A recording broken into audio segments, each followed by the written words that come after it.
Maha suci Allah yang telah menciptakan langit dan bumi dalam 6 masa. Hal ini mengajarkan kita untuk bersabar dan tekun dalam mengerjakan sesuatu. Karena jika Allah menghendaki, maka Allah bisa saja menjadikan langit dan bumi dalam sekejap dengan firman-Nya kun fayakun. Setelah Allah menciptakan bumi dengan gunung-gunungnya, lautan-lautannya, tumbuh-tumbuhannya, menciptakan langit dengan mataharinya, bulan dan bintang-bintangnya yang gemerlapan, menciptakan malaikat-malaikatnya, maka tibalah kehendak Allah untuk menciptakan sejenis makhluk lain yang akan menghuni dan mengisi bumi, memeliharanya, menikmati tumbuh-tumbuhannya, mengelola kekayaan dan berketurunan sepanjang masa yang telah ditakdirkan untuknya. Ketika Allah mengumumkan kepada para malaikat akan kehendaknya menciptakan makhluk lain, mereka khawatir kalau kehendak Allah menciptakan makhluk yang lain itu disebabkan karena kelalaian mereka dalam beribadah dan menjalankan tugas, atau karena pelanggaran yang dilakukan tanpa mereka sadari. Mereka pun mengklarifikasi hal itu kepada Allah dengan berkata, "Wahai Tuhan kami, untuk apa Tuhan menciptakan makhluk lain selain kami? Padahal kami selalu bertasbih, bertahmid, melakukan ibadah dan mengagungkan nama-Mu tanpa henti-hentinya. Sedangkan makhluk yang akan Engkau ciptakan dan turunkan ke bumi itu niscaya akan bertengkar satu sama lain.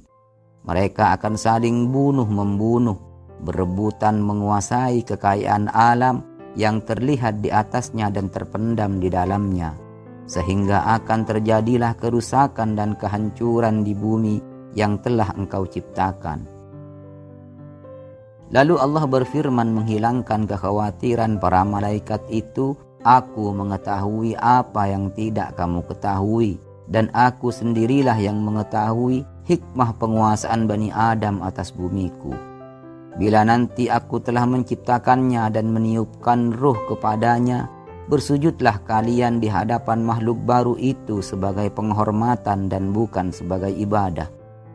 Ya, sebagai sujud penghormatan, bukan menyembah, karena Allah melarang hambanya menyembah kepada sesama makhluknya." Kemudian diciptakanlah Adam oleh Allah dari segumpal tanah liat yang kering dan lumpur hitam yang dibentuk. Setelah disempurnakan bentuknya, ditiupkanlah roh Tuhan ke dalamnya, dan berdirilah ia tegak menjadi manusia yang sempurna. Mari kita lihat lebih rinci proses penciptaan Nabi Adam alaihissalam. Setelah Allah memutuskan untuk menciptakan Nabi Adam, Ia memerintahkan Jibril alaihissalam untuk turun ke bumi guna mengambil segenggam tanah sebagai bahan dasar penciptaan tubuh Adam. Namun ketika Jibril hendak mengambil tanah dari bumi, bumi pun menolaknya lalu berkata, "Aku berlindung kepada Allah yang mengutusmu agar engkau tidak mengambil sesuatu dariku yang akan menjadi bagian dari neraka." Jibril yang takut pada kebesaran Allah dan tunduk kepadanya akhirnya tidak jadi mengambil tanah dari bumi. Ia naik kembali kepada Allah dan melaporkan bahwa bumi berlindung dengan namanya agar tidak diambil sebagai bahan yang akan menjadi bagian dari neraka. Kemudian Allah mengutus malaikat Mikail untuk juga turun ke bumi, mengambil segenggam tanah seperti yang diperintahkan kepada Jibril alaihissalam. Namun lagi-lagi bumi menolaknya sambil berlindung dengan nama Allah, dan Mikail pun juga tidak jadi mengambilnya. Kemudian Allah mengutus Israel untuk menggantikan tugas 2 malaikat sebelumnya. Bumi kembali berlindung atas nama Allah yang Maha Agung, namun malaikat Israel tidak mempedulikannya dan mengatakan bahwa perintah Allah lebih utama untuk ditaati daripada sumpah bumi. Lalu Allah bertanya kepada malaikat Israel, "Wahai Israel, kenapa kamu mengabaikan perlindungan bumi kepadaku?"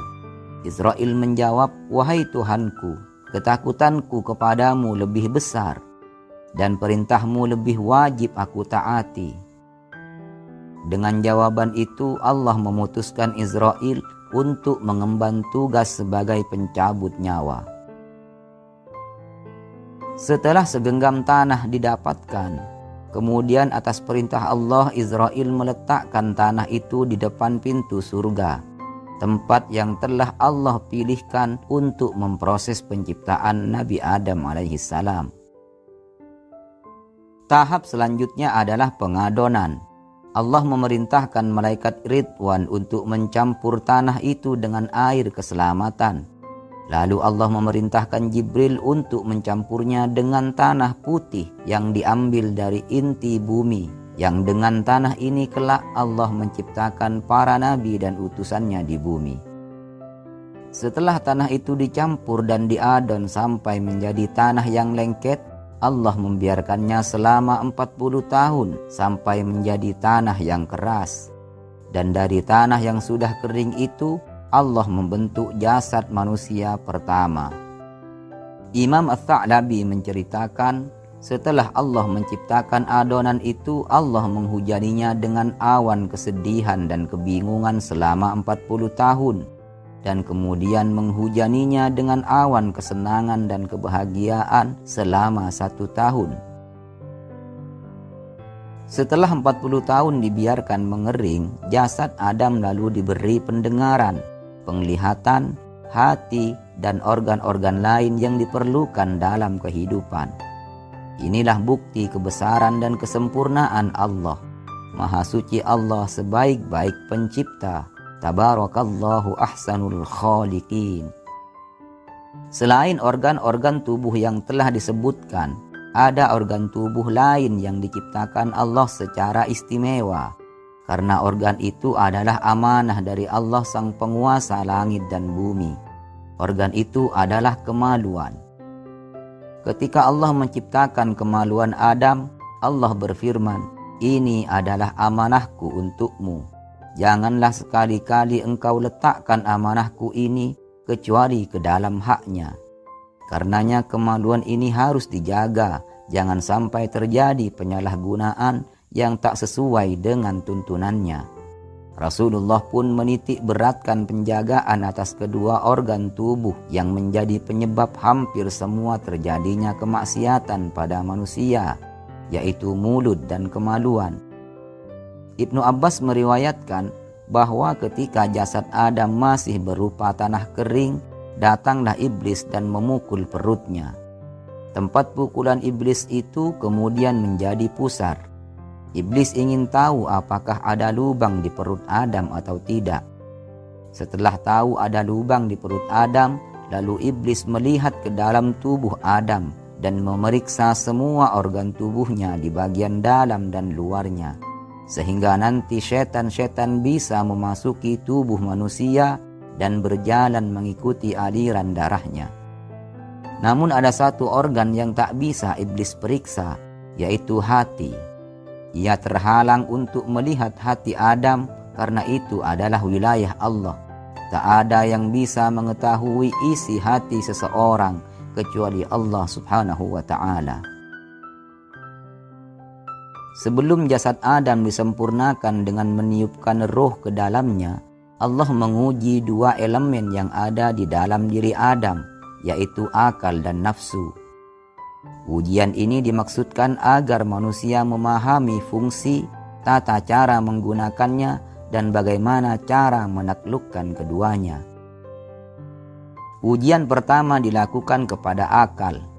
Allah menyuruhnya untuk berbalik dan menghadap. Akal pun langsung berbalik mengikuti perintah Allah. Lalu Allah bertanya, "Siapakah aku dan siapakah kamu?" Akal menjawab dengan segala kerendahan hati, "Engkau adalah Tuhanku dan aku adalah hambamu yang lemah." Lalu Allah memberikannya kemuliaan karena ketundukannya terhadap perintah Allah. Setelah itu giliran nafsu yang diuji. Allah memerintahkannya untuk menghadap, tapi nafsu diam saja. Lalu Allah bertanya dengan pertanyaan yang sama ditanyakan kepada akal. siapa aku dan siapa kamu? Dengan sombongnya nafsu menjawab, aku adalah aku dan kamu adalah kamu. Akibat kesombongannya ini, Allah menghukum nafsu dengan memasukkannya ke dalam neraka jahim selama 100 tahun. Setelah dikeluarkan dari neraka jahim, Allah kembali mengulang pertanyaannya, siapakah aku dan siapakah kamu? Tapi nafsu tetap menjawab dengan jawaban yang sama pula, aku adalah aku dan kamu adalah kamu.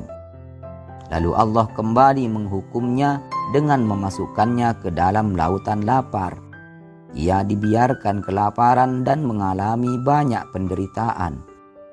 Setelah dikeluarkan dari neraka lapar, Allah kembali bertanya, siapakah aku dan siapakah kamu? Lalu nafsu menjawab, engkau adalah Tuhanku dan aku adalah hambamu. Ternyata ia sudah sadar akan kelemahannya dan mengakui kebesaran Tuhannya.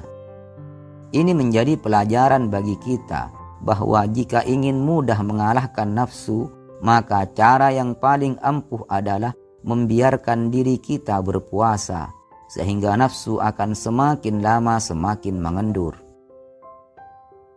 Setelah jasad Adam sempurna diciptakan dalam bentuk yang mengagumkan dengan panjang 60 siku, memiliki 360 urat, 240 urat syaraf dan 12 persendian, maka tahap berikutnya adalah peniupan ruh. Allah meniupkan ruhnya ke dalam jasad Adam. Diceritakan bahwa ruh enggan untuk masuk ke dalam jasad Adam. Ruh berkata, wahai Tuhanku, bagaimana aku akan masuk ke dalam tempat yang begitu gelap? Allah menyuruhnya masuk sampai 3 kali, tapi ia tetap menolak. Kemudian ia masuk dengan cara yang sangat terpaksa. Lalu Allah berfirman kepadanya, seandainya engkau masuk dengan penuh suka hati, tentu engkau akan keluar dengan suka hati pula. Akan tetapi telah ada dalam ilmuku sejak zaman azal, engkau akan masuk dengan terpaksa dan akan keluar dengan terpaksa pula. Setelah ruh masuk ke dalam otak Adam, ia berputar-putar di sana selama 100 tahun. Kemudian ia turun pada kedua mata Adam, lalu keduanya bisa melihat. Adam bisa melihat jasadnya yang berbentuk tanah kering seperti tembikar. Kemudian ruh turun ke kedua lubang hidung Adam, lalu ia bisa menghirup udara, bernafas dan bersin. Berikutnya ruh turun ke bibir dan lisan Adam, dan Allah memberikan ilham kepadanya untuk memujinya. Adam berkata, Alhamdulillahi Rabbil Alamin. Allah menjawab, Yarhamuka Rabbuka ya Adam. Doa ini untukmu dan juga untuk keturunanmu. Oleh karena itu, menjawab orang yang bersin hukumnya adalah sunnah. Diriwayatkan setelah Adam memuji kepada Allah, dia lalu berfirman, wahai Adam, untuk inilah aku menciptakanmu. Setelah itu ruh turun ke dada Adam, lalu ke tulang rusuknya dan ke perutnya, sehingga Adam bisa melihat ruh itu ketika beralih dari satu organ tubuh ke organ tubuh yang lain. Ketika ruh pindah ke satu anggota badan, maka anggota badan itu berubah menjadi daging, tulang dan darah. Setelah ruh sampai ke tumit Adam, dia tergesa-gesa untuk berdiri, tetapi dia tidak kuat untuk melakukannya. Lalu Allah berfirman, manusia telah diciptakan bertabiat tergesa-gesa. Al-Quran Surat Al-Anbiya ayat 37. Ketika ruh telah memasuki seluruh jasadnya, lalu Adam berdiri, bergerak dan bergoyang-goyang.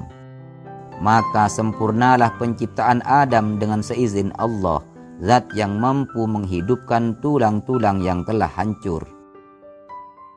Ketika ruh itu bersatu dengan jasad, maka timbullah hawa nafsu yang sebelumnya tidak dimiliki oleh tanah yang menjadi bahan dasar penciptaan Adam.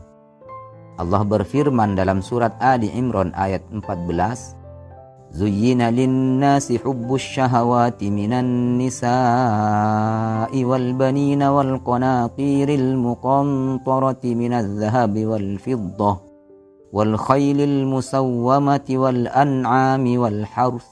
Dzalika mata'ul hayatid dunya wallahu 'indahu husnul ma'ab. Dijadikan indah pada pandangan manusia kecintaan kepada syahwat, yaitu wanita-wanita, anak-anak, dan harta yang banyak berupa emas dan perak, kuda-kuda yang baik, binatang ternak, sawah dan ladang. Demikian itu merupakan kesenangan hidup di bumi, dan di sisi Allah lah tempat kembali yang baik. Ayat ini menunjukkan bahwa secara fitrah manusia memang diberikan keinginan atau hawa nafsu terhadap kesenangan dunia, termasuk kepada para wanita dan anak-anak. Namun satu hal yang perlu diingat, semuanya tidak dilarang selama tidak melanggar ketentuan Allah. Setelah Adam selesai diciptakan, Allah memerintahkan semua malaikat untuk bersujud kepada Adam alaihi salam. Maka semua malaikat pun bersujud kecuali iblis. Ia membangkang dan enggan mematuhi perintah Allah seperti para malaikat yang lain yang segera bersujud di hadapan Adam alaihi salam sebagai penghormatan bagi makhluk Allah yang akan diberi amanah menguasai bumi dengan segala apa yang hidup dan tumbuh di atasnya serta terpendam di dalamnya. Iblis merasa dirinya lebih mulia, lebih utama dan lebih agung daripada Adam, karena ia diciptakan dari unsur api, sedangkan Adam diciptakan dari tanah dan lumpur. Kebanggaannya dengan asal-usulnya itu menjadikan iblis sombong dan merasa rendah untuk bersujud menghormati Adam seperti para malaikat yang lain, walaupun itu merupakan perintah dari Allah Subhanahu wa Ta'ala. Melihat kejadian itu, Allah bertanya kepada iblis, "Apakah yang mencegahmu untuk bersujud menghormati sesuatu yang telah aku ciptakan dengan tanganku?" Iblis menjawab, "Aku lebih mulia dan lebih unggul dari dia.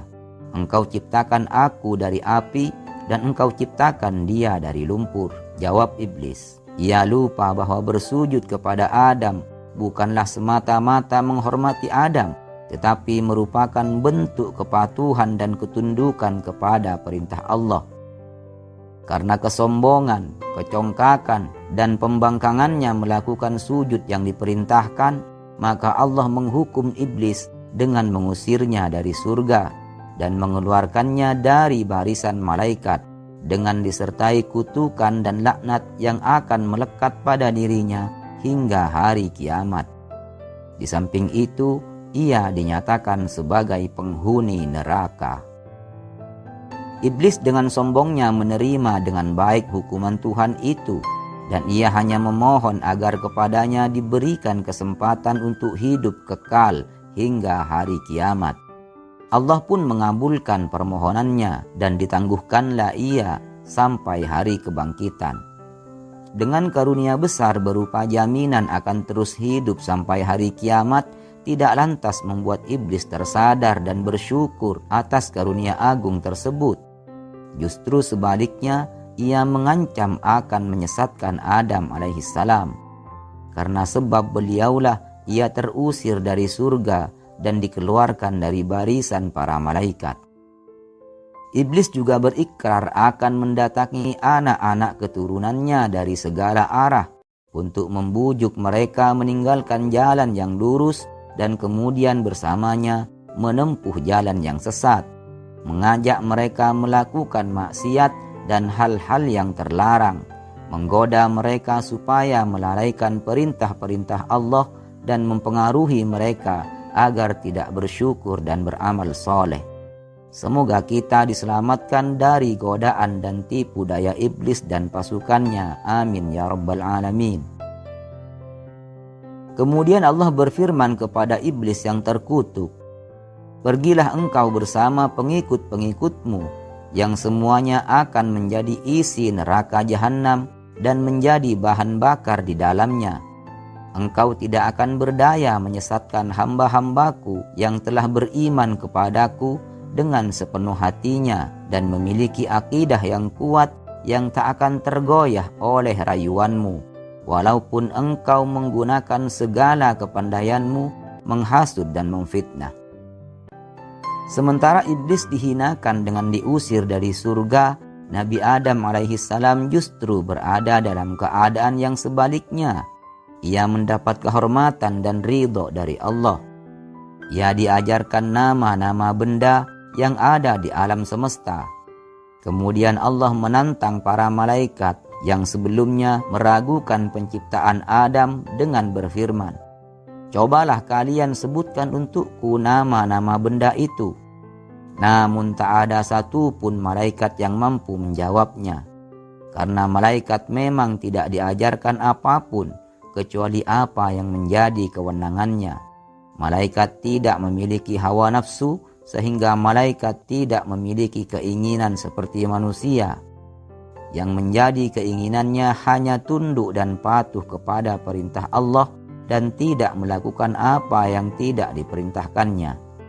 Menyadari kelemahannya, para malaikat pun menjawab dengan penuh penghambaan, "Maha suci Engkau, kami tidak memiliki pengetahuan tentang sesuatu kecuali apa yang telah Engkau ajarkan kepada kami. Sesungguhnya Engkaulah yang maha mengetahui dan maha bijaksana." Lalu Allah memerintahkan Adam alaihissalam untuk memberitahukan nama-nama itu kepada para malaikat. Maka Adam pun menyebutkannya satu persatu dengan sangat fasih. Dan setelah diberitahukan oleh Adam, maka Allah mencela para malaikat dengan firman-Nya, "Bukankah sudah aku katakan padamu bahwa aku mengetahui rahasia langit dan bumi, dan mengetahui apa yang kamu tampakkan dan apa yang kamu sembunyikan." Al-Quran Surah Al-Baqarah ayat 32. Kemudian Adam diberi tempat oleh Allah di surga. Ia bebas menikmati apapun yang ada di dalamnya. Adam melihat ke seluruh arah. Sejauh mata memandang, hanya ada keindahan yang menyejukkan hatinya. Sampai akhirnya kedua matanya tertuju pada sepasang binatang yang tampak sangat bahagia. Sepasang hewan itu berlarian, berkejar-kejaran, lalu bercanda dan bercumbu rayu. Tanpa disadari timbullah dalam hati Adam sebuah keinginan. Alangkah bahagianya seandainya aku juga memiliki pasangan seperti mereka. Adam yang duduk bersandar kemudian terlelap dalam tidurnya. Terlihat wajahnya tersenyum bahagia karena Allah mempertemukannya dengan seorang perempuan cantik dalam tidurnya. Allah yang maha mengetahui, maka diciptakanlah seorang perempuan untuk mendampinginya dan menjadi teman hidupnya, menghilangkan rasa kesepiannya dan melengkapi keperluan fitrahnya untuk mengembangkan keturunan. Hawa diciptakan oleh Allah dari salah satu tulang rusuk Adam yang di sebelah kiri di waktu ia masih tidur, sehingga ketika ia terjaga, ia melihat Hawa sudah berada di sampingnya. Ia ditanya oleh malaikat, "Wahai Adam, apa dan siapakah makhluk yang berada di sampingmu itu?" Adam menjawab, "Seorang perempuan." Sesuai dengan fitrah yang telah diilhamkan oleh Allah kepadanya. "Siapa namanya?" tanya malaikat lagi. "Hawa," jawab Adam. "Untuk apa Tuhan menciptakan makhluk ini?" tanya malaikat lagi. Adam menjawab, "Untuk mendampingiku, memberi kebahagiaan untukku, dan mengisi keperluan hidupku sesuai dengan kehendak Allah." Hawa diciptakan dengan rupa yang seindah-indahnya dan diberikan kepadanya 1000 keindahan bidadari. Tingginya setara dengan Adam. Ia memiliki 700 kepangan rambut. Ia diberikan pakaian dan perhiasan dari surga, sehingga dia terlihat sangat bersinar lebih terang daripada matahari. Ketika Adam mulai mendekatinya dan syahwat sudah mulai merasukinya, Lalu terdengarlah suara yang berfirman, "Janganlah kamu mengumpulinya sebelum kamu membayar mas kawinnya." "Apa mas kawinnya?" kata Adam. Lalu firman itu mengatakan, "Aku melarangmu mendekati pohon lithah dan jangan kamu makan buahnya." Menurut riwayat lain Allah berfirman, "Berikanlah dulu mas kawinnya." Adam bertanya, "Apa mas kawinnya?" Allah berfirman, "Bersolawatlah kamu kepada Nabi dan kekasihku Muhammad." Adam yang merasa penasaran segera bertanya tentang nama itu. "Siapakah Muhammad itu?" Allah menjawab, "Dia adalah salah satu dari anakmu. Dia adalah Nabi yang terakhir. Seandainya bukan karena dia, tentu aku tidak akan menciptakan makhluk." Kemudian Allah mengusap punggung Adam, dan darinya Allah mengeluarkan keturunannya yang sangat banyak, yang tergambar seperti debu yang berwarna-warni. Ada yang putih dan ada yang hitam, ada yang laki-laki dan ada juga yang perempuan. Lalu Allah mengalirkan cahayanya kepada mereka. Siapa yang menangkap cahaya itu, maka dia ditakdirkan menjadi orang mukmin. Dan orang yang tidak mengambil cahaya itu, maka dia ditakdirkan menjadi orang kafir. Di antara mereka ada yang mendapatkan cahaya sangat terang. Lalu Adam bertanya, "Wahai Tuhanku, siapakah cahaya-cahaya yang bersinar terang itu?" Lalu Allah berfirman, "Mereka adalah para nabi dari keturunanmu." Setelah itu Allah menikahkan Adam dan Hawa. Hal itu terjadi pada hari Jumat sore hari. Oleh karenanya kita dianjurkan melaksanakan pernikahan di hari Jumat. Setelah itu Allah memerintahkan malaikat Ridwan, malaikat penjaga surga, untuk menghias surga, mendandani wildan atau anak-anak yang ada di surga, serta para bidadari. Ia diberi hadiah seekor kuda yang tercipta dari kasturi yang harum semerbak, yang bernama Maimun. Ketika kuda itu berlari, maka ia bisa berlari secepat kilat. Lalu Adam pun menungganginya. Sedangkan Hawa ia diberikan unta dari surga, yang di atasnya terdapat haudah yang terbuat dari permata. Lalu Hawa pun juga menaikinya. Malaikat Jibril memegang kendali kuda Adam. Mikail mengiringinya di sebelah kanannya dan Israfil di sebelah kirinya. Mereka membawa Adam dan Hawa mengeksplorasi semua pelosok langit. Setiap bertemu dengan para malaikat, Adam memberikan salam kepada mereka. Lalu para malaikat itu berkata, "Sungguh mulia makhluk Allah ini." Ketiga malaikat itu terus membawa mereka berjalan mengelilingi ruang-ruang langit, hingga akhirnya tibalah mereka di depan pintu surga. Lalu Allah berpesan kepada Adam, "Tinggallah engkau bersama istrimu di surga. Rasakanlah kenikmatan yang berlimpah di dalamnya. Makanlah buah-buahan yang lezat yang terdapat di dalamnya, sepuas hatimu dan sekehendak nafsumu. Kamu tidak akan mengalami rasa lapar, dahaga, ataupun letih selama kamu berada di dalamnya. Akan tetapi aku ingatkan pada kalian, jangan pernah memakan buah dari pohon ini yang akan menyebabkan kamu celaka dan termasuk orang-orang yang zalim. Ketahuilah bahwa iblis itu adalah musuhmu dan musuh istrimu. Ia akan berusaha membujuk kamu dan menyeret kamu keluar dari surga, sehingga hilanglah kebahagiaan yang sedang kamu nikmati saat ini." Adam dan Hawa berjalan menyusuri taman-taman surga yang indah, menikmati buah-buahannya, sungai-sungainya, dan segala keindahan dan kenikmatan yang tak terkatakan, yang tak akan mampu disyukurinya. Mereka berbicara tentang makna kehidupan, cinta, kepercayaan, kasih sayang, dan kebersamaan. Mereka saling bertukar pikiran dan berbagi perasaan dalam dialog yang hangat dan penuh kelembutan. Begitulah kisah Adam dan Hawa dimulai, kisah yang kemudian menjadi simbol dari sebuah perwujudan cinta, pengorbanan, serta belajar tentang mengungkapkan rasa syukur terhadap kasih sayang Allah yang tak terbatas. Mereka tak lagi kesepian karena mereka saling memiliki dan melengkapi satu sama lain. Di antara mereka ada cinta dan kasih sayang yang semakin lama semakin membubung tinggi.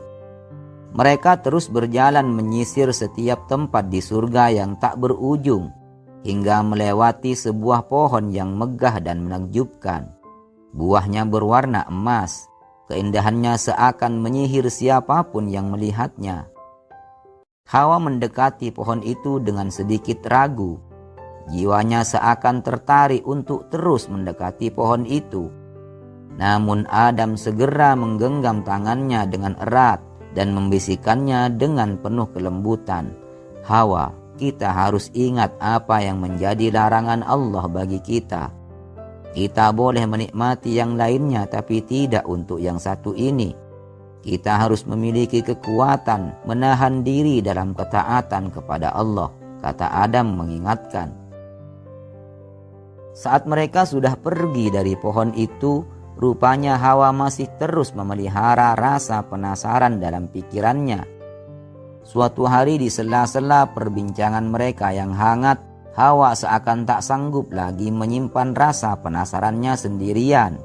Ia membaginya dengan Adam dengan bertanya, mengapa pohon dan buah itu dilarang untuk kita? Dan apa yang akan terjadi jika kita mencoba mendekati dan memakan buahnya? Adam mengerti dengan kebingungan dan rasa penasaran kekasihnya itu. Namun ia tidak tahu jawabannya. Hawa, aku juga tidak tahu. Tapi aku yakin larangan itu adalah untuk kebaikan kita, kata Adam meneguhkan iman kekasihnya.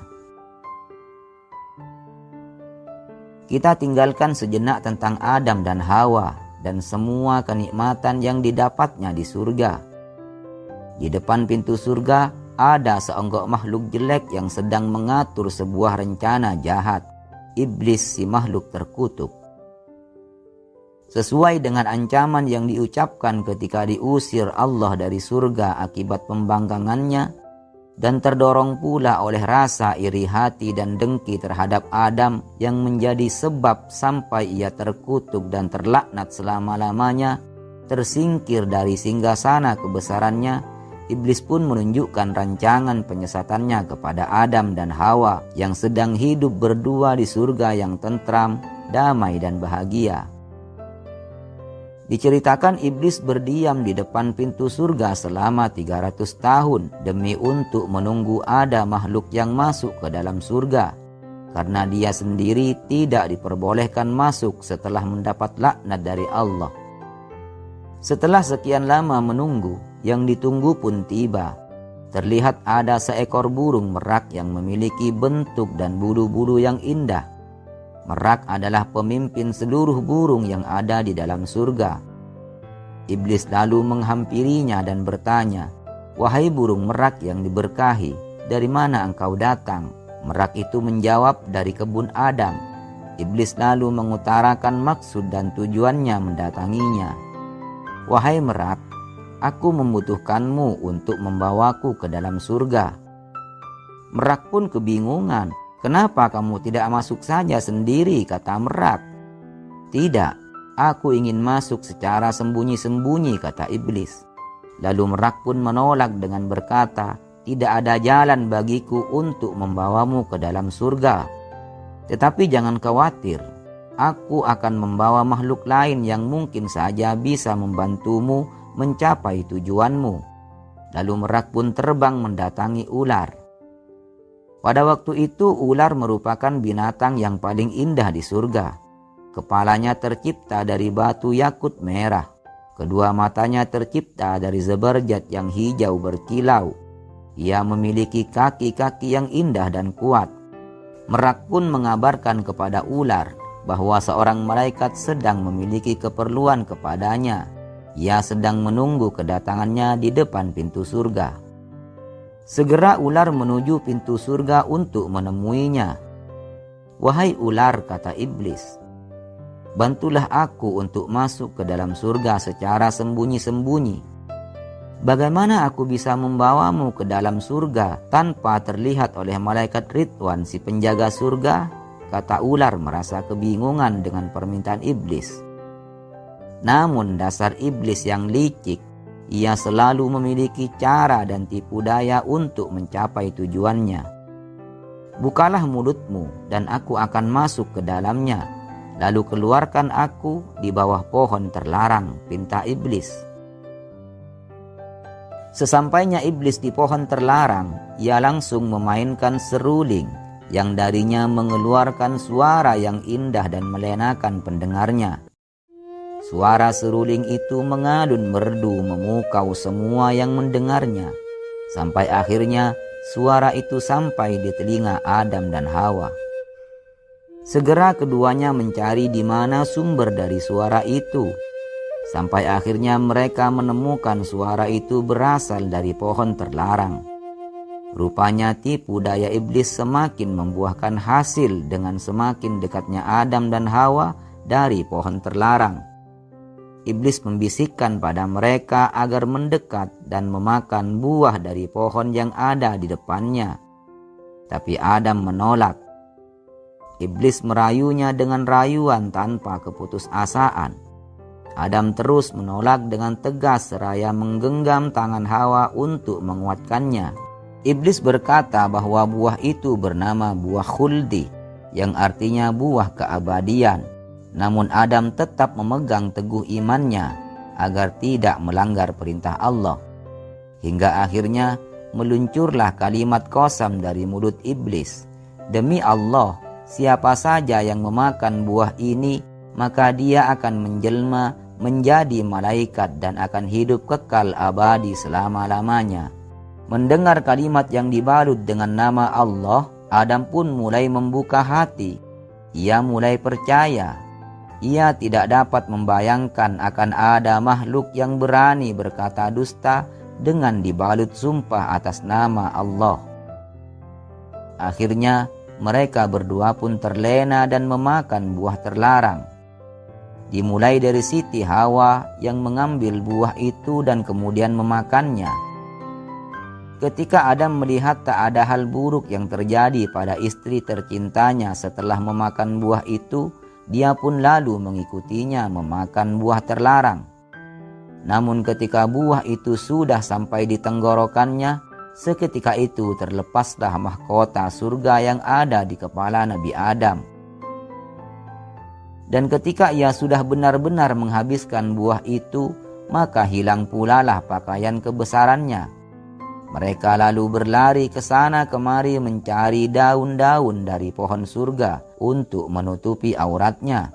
Namun tak ada satupun pohon yang mau memberikan daunnya kecuali satu pohon, yaitu pohon tin. Hanya dialah yang peduli dengan keadaan Adam dan Hawa. Ia lalu memberikan daunnya kepada mereka untuk menutupi auratnya. Karena tindakannya itu, Allah mengistimewakan buah tin dengan memberinya berbagai manfaat dan rasa manis serta tidak berbiji.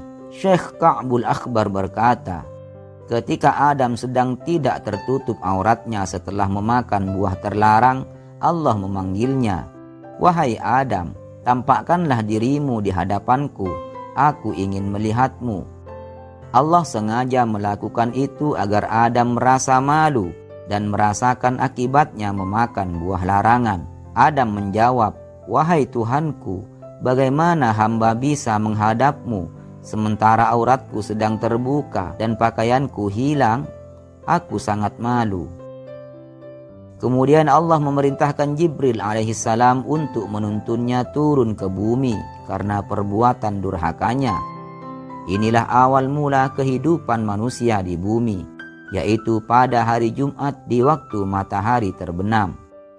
Sementara Hawa yang juga diturunkan ke bumi secara terpisah dari Adam, kecantikannya mulai memudar dan sirna. Namun dia tetaplah wanita tercantik, bahkan dibandingkan dengan seluruh keturunannya, karena ia diberi 1000 keindahan bidadari surga. Kemudian ia juga diberikan haid dan terputusnya sebutan nasab darinya. sehingga kelak anak keturunannya disebut Bani Adam, bukan Bani Hawa, karena dia adalah orang pertama yang memakan buah terlarang dan menjadi penyebab Adam juga memakannya. Tidak hanya Adam dan Hawa, semua makhluk yang terlibat dalam tragedi buah terlarang juga mendapatkan ganjarannya. Dalam tragedi ini, tentunya hukuman yang paling berat dijatuhkan kepada iblis laknatullah alaih.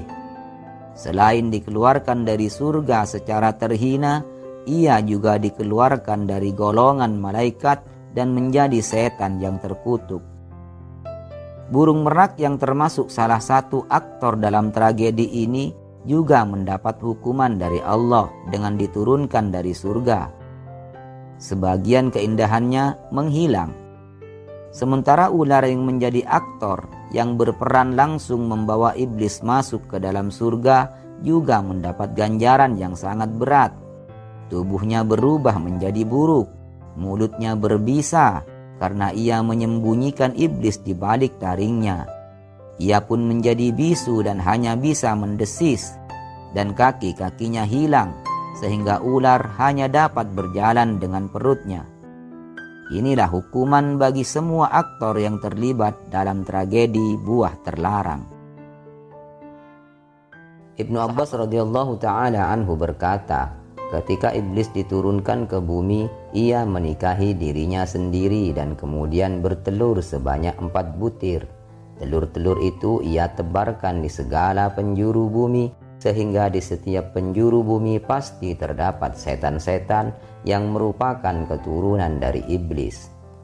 Ketika pertama kali Nabi Adam alaihissalam diturunkan ke bumi, Allah membuat Adam dan semua makhluk yang bernyawa yang ada di bumi tertidur. Sebelum ini mereka belum pernah merasakan tidur. Pada keesokan harinya di hari Sabtu, saat Nabi Adam bangun di pagi hari, ia melihat matahari terbit yang membuat Nabi Adam merasa takjub. Tapi semakin lama matahari semakin meninggi dan membuat Adam merasa kepanasan, karena saat itu ia belum juga memiliki pakaian.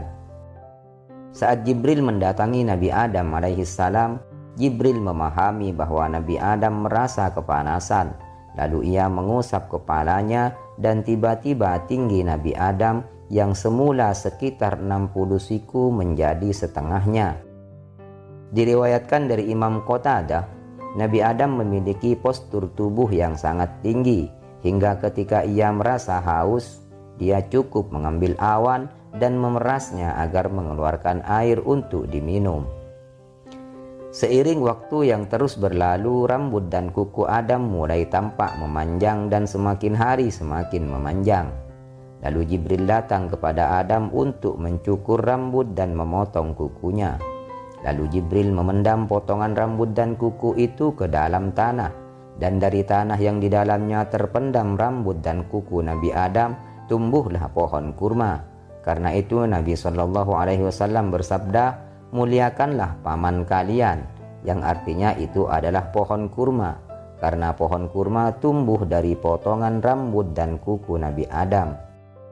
Kurma adalah pohon pertama yang tumbuh di bumi. Ia memiliki banyak kesamaan dengan manusia, di antaranya dalam hal tinggi dan lurusnya batang pohonnya, perbedaan jantan dan betinanya, berbuahnya dengan melalui perkawinan, aroma mayang yang menyerupai bau sperma manusia, dan tertutupnya mayang menyerupai ari-ari yang menutupi janin.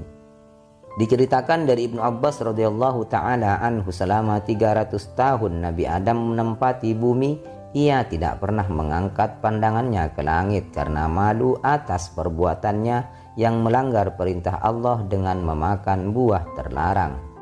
Bahkan selama 200 tahun ia selalu menangis karena menyesali perbuatannya. Namun keadaan ini justru menjadi rahmat bagi alam sekitarnya, karena dari air matanya yang menetes ke bumi tumbuhlah rumput-rumput yang hijau, dan bahkan binatang-binatang dapat minum dari air mata Nabi Adam yang terus mengalir. Ketika suatu hari Jibril kembali mendatangi Nabi Adam, ia mendengar pengaduan Adam mengapa ia masih merasa panas. Padahal sebelumnya Jibril sudah menurunkan tinggi badan Nabi Adam. Jibril tahu bahwa Adam membutuhkan pakaian. Akhirnya Jibril pergi mendatangi Siti Hawa dengan membawa seekor domba dari surga untuk diambil bulunya dan dibuat pakaian untuk Nabi Adam. Jibril juga mengajari Siti Hawa cara mengambil bulu domba dan menjahitnya hingga menjadi selembar kain untuk menjadi pakaian Adam. Akhirnya Siti Hawa berhasil membuat sebuah baju yang kemudian dibawa oleh Jibril untuk diserahkan kepada Nabi Adam. Adam menerima pemberian itu dengan senang hati, karena dengannya teriknya panas matahari akan menjadi berkurang. Pada perjumpaan selanjutnya, Nabi Adam kembali mengadukan keadaannya yang merasa lapar, karena ia sudah tidak makan selama 40 tahun.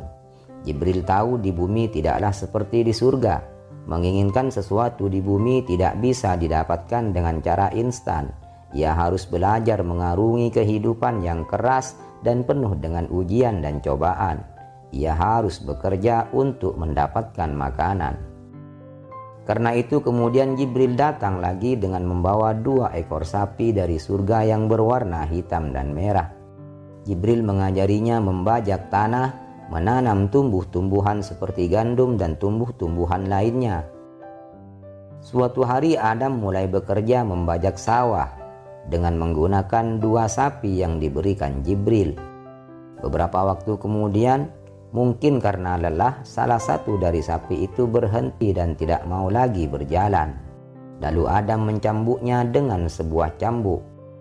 Lalu sapi itu berkata, "Mengapa engkau mencambukku?" kata sapi itu. "Karena kamu tidak mau patuh padaku," jawab Adam. Lalu sapi itu berkata, "Sungguh Allah Zat yang maha lembut. Dulu kamu tidak mematuhinya, tapi dia tidak pernah mencambukmu." Jawaban sapi itu membuat Adam terduduk dan bersimpuh. Dia menangis sejadi-jadinya sambil mengadu kepada Allah, "Wahai Tuhanku, semua makhluk mencelaku, bahkan sampai sapi ini."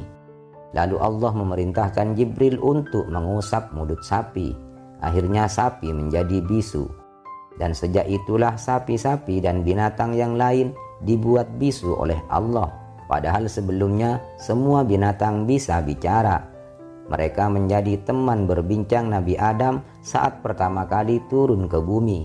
Mereka menguatkan Adam dan mengajarinya kehidupan sosial di bumi. Adam kembali melanjutkan menanam. Saat gandum-gandum itu ditanam, seketika gandum itu tumbuh dan mengeluarkan biji-bijinya. Jibril juga mengajari bagaimana cara menuai gandum dari tangkainya. Merasa sudah sangat lapar, Adam pun berkata pada Jibril apa dia sudah boleh memakannya. Lalu Jibril menjawab, "Bersabarlah wahai Adam." Lalu Jibril menunjukkan cara mengubah gandum itu menjadi tepung. Jibril mengambil 2 buah batu dan menggilis gandum-gandum itu hingga halus dan menjadi tepung. Melihat gandum itu sudah halus, Adam kembali bertanya apakah dia sudah boleh memakannya. Jibril menjawab, "Wahai Adam, bersabarlah dulu." Jibril lalu pergi sejenak dan kembali dengan membawa api neraka yang sudah didinginkan sebanyak 70 kali di sungai surga. Diceritakan Allah mengutus Jibril untuk meminta sedikit api dari neraka kepada malaikat Malik, sang penjaga neraka. Malaikat Malik bertanya, "Wahai Jibril, berapa banyak yang kau minta?" "Aku minta sebesar buah kurma," kata Jibril. Lalu malaikat Malik menjelaskan, "Jika aku memberikan api sebesar buah kurma, maka 7 lapis langit dan seluruh bumi akan meleleh dan hancur karena panasnya. Kalau begitu, berikan aku setengahnya saja," tawar Jibril. Malaikat Malik kembali menjelaskan, "Jika aku berikan api neraka seukuran separuh buah kurma, maka langit akan berhenti menurunkan hujannya, dan bumi akan mengering sehingga tidak ada satupun pohon yang dapat tumbuh di bumi." Mendengar penjelasan malaikat Malik, malaikat Jibril pun langsung menuju Allah untuk menanyakan berapa banyak api neraka yang harus dibawa ke bumi. Lalu Allah berfirman, ambillah dari api neraka sebesar dzarrah. Dzarrah adalah ukuran partikel terkecil dari atom yang merupakan benda terkecil. Selanjutnya api sebesar biji dzarrah pun diserahkan pada malaikat Jibril. Namun Jibril merasa api itu masih terlalu panas untuk Nabi Adam. Lalu Jibril pun membawa api sebesar biji dzarrah itu ke surga untuk didinginkan. Ia mencelupkannya pada 70 sungai yang berbeda yang ada di surga. Setiap celupan sebanyak 70 kali. Setelah dirasa tidak cukup panas, Jibril pun membawa api itu ke bumi dan meletakkannya di atas gunung. Dan ternyata gunung itu masih tak sanggup menahan panasnya api neraka yang hanya seukuran biji dzarrah dan sudah didinginkan. Gunung itu hancur lebur karena tidak kuat menahan panasnya. Daratan yang terdiri dari batu dan tanah yang ada di sekitar gunung itu ikut hancur dan menjadi bara api yang menyala-nyala dan mengeluarkan asap pekat dan berwarna hitam. Dan ternyata api itu tembus sampai ke perut bumi serta menyebabkan keluarnya bara api yang sangat besar dari dalam perut bumi. Api itu berwarna hitam pekat, bukan berwarna merah menyala seperti api yang ada pada saat ini. Karena api yang ada sekarang merupakan asap dari sisa-sisa api yang sudah membakar tanah dan batu serta yang keluar dari perut bumi yang kadarnya sudah sangat jauh berkurang dari sebelumnya.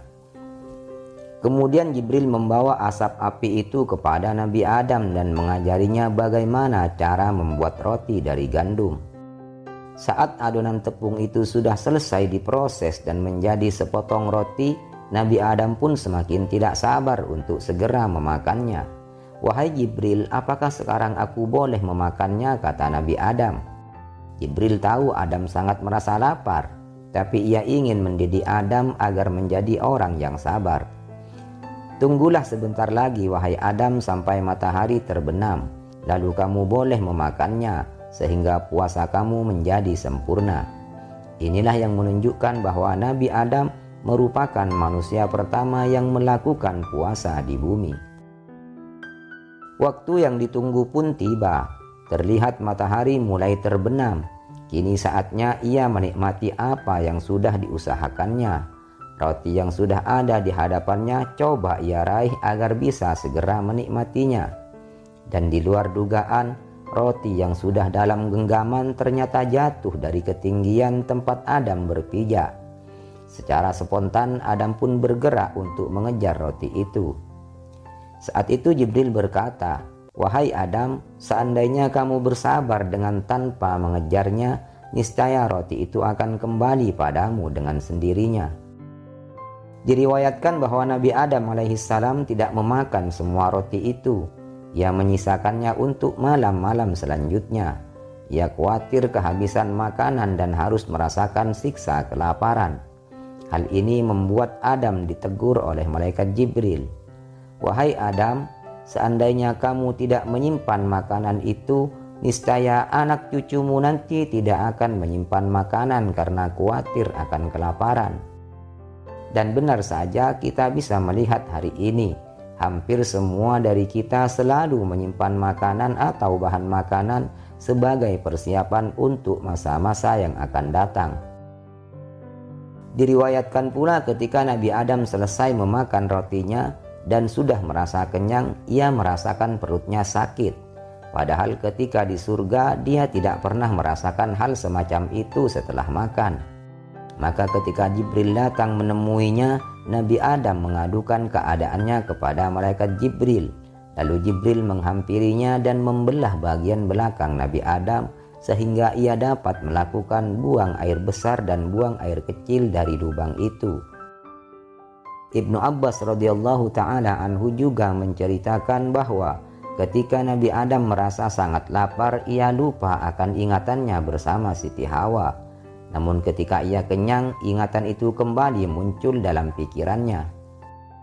Suatu hari ketika Jibril menemui Adam untuk kesekian kalinya, ia menanyakan keadaan Siti Hawa. "Wahai Jibril, bagaimana keadaan Hawa? Apakah dia masih hidup ataukah sudah mati?" Jibril menjawab, dia masih hidup dan keadaannya lebih baik dari kamu. Karena dia hidup di daerah pesisir, dia bisa dengan mudahnya mendapatkan makanan berupa ikan yang bisa ditangkapnya. Ia pun memuji Allah karena merasa senang dengan keadaan istri tercintanya. Lalu Adam menceritakan bahwa malam ini ia bermimpi bertemu dengan Siti Hawa. Jibril pun memberikan kabar gembira dengan mimpi itu.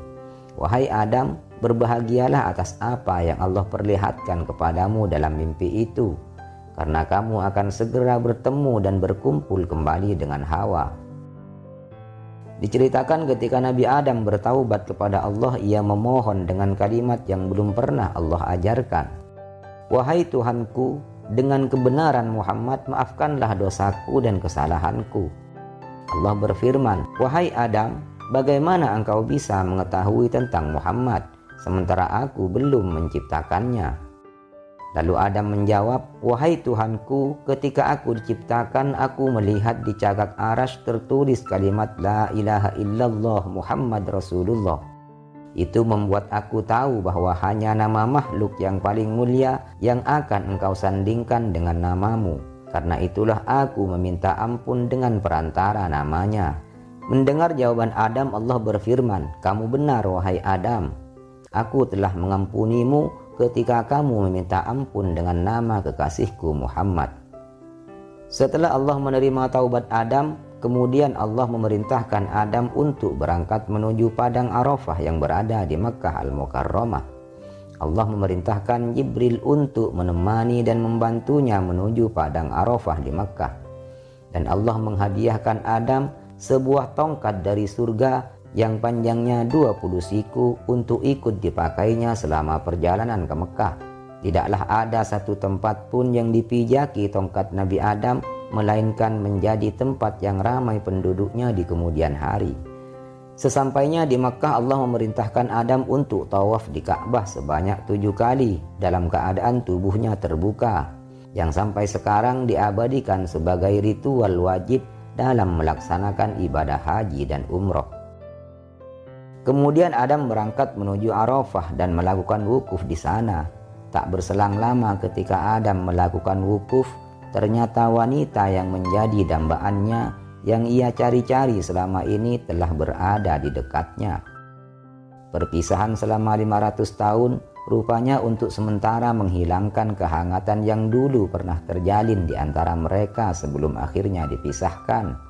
Mereka saling berpandangan satu sama lain seolah mereka belum pernah mengenal.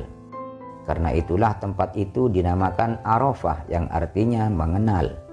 Sejak saat itulah mereka berdua hidup bersama, merajut kembali benang-benang rindu yang selama ini sempat rapuh karena panjangnya perpisahan. Rasa rindu yang lama terpendam kini bisa mereka ungkapkan dalam peluk hangat yang telah lama dinanti.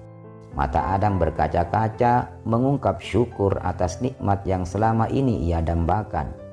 Dengan mulut bergetar Adam berkata, aku merasa telah menemukan kembali sebagian dari diriku yang telah lama hilang. Sekarang aku tidak akan lagi kesepian. Lalu dengan suara lembut dan terbata-bata, Hawa menatap pasangannya itu sambil berkata, Adam, kehadiranmu membuat segalanya terasa lebih indah dan sempurna.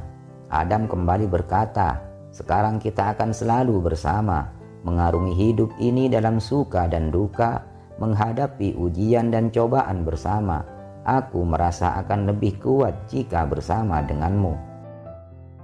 Hari-hari mereka lalui bersama, mereka berbagi kisah dan pengalaman, dan tentunya hikmah dan pelajaran yang telah mereka petik selama mereka terpisah. Di setiap saat dan kesempatan, mereka selalu lewatkan bersama dengan balutan cinta kasih. Mereka merasa lebih dekat dan semakin memahami satu sama lain.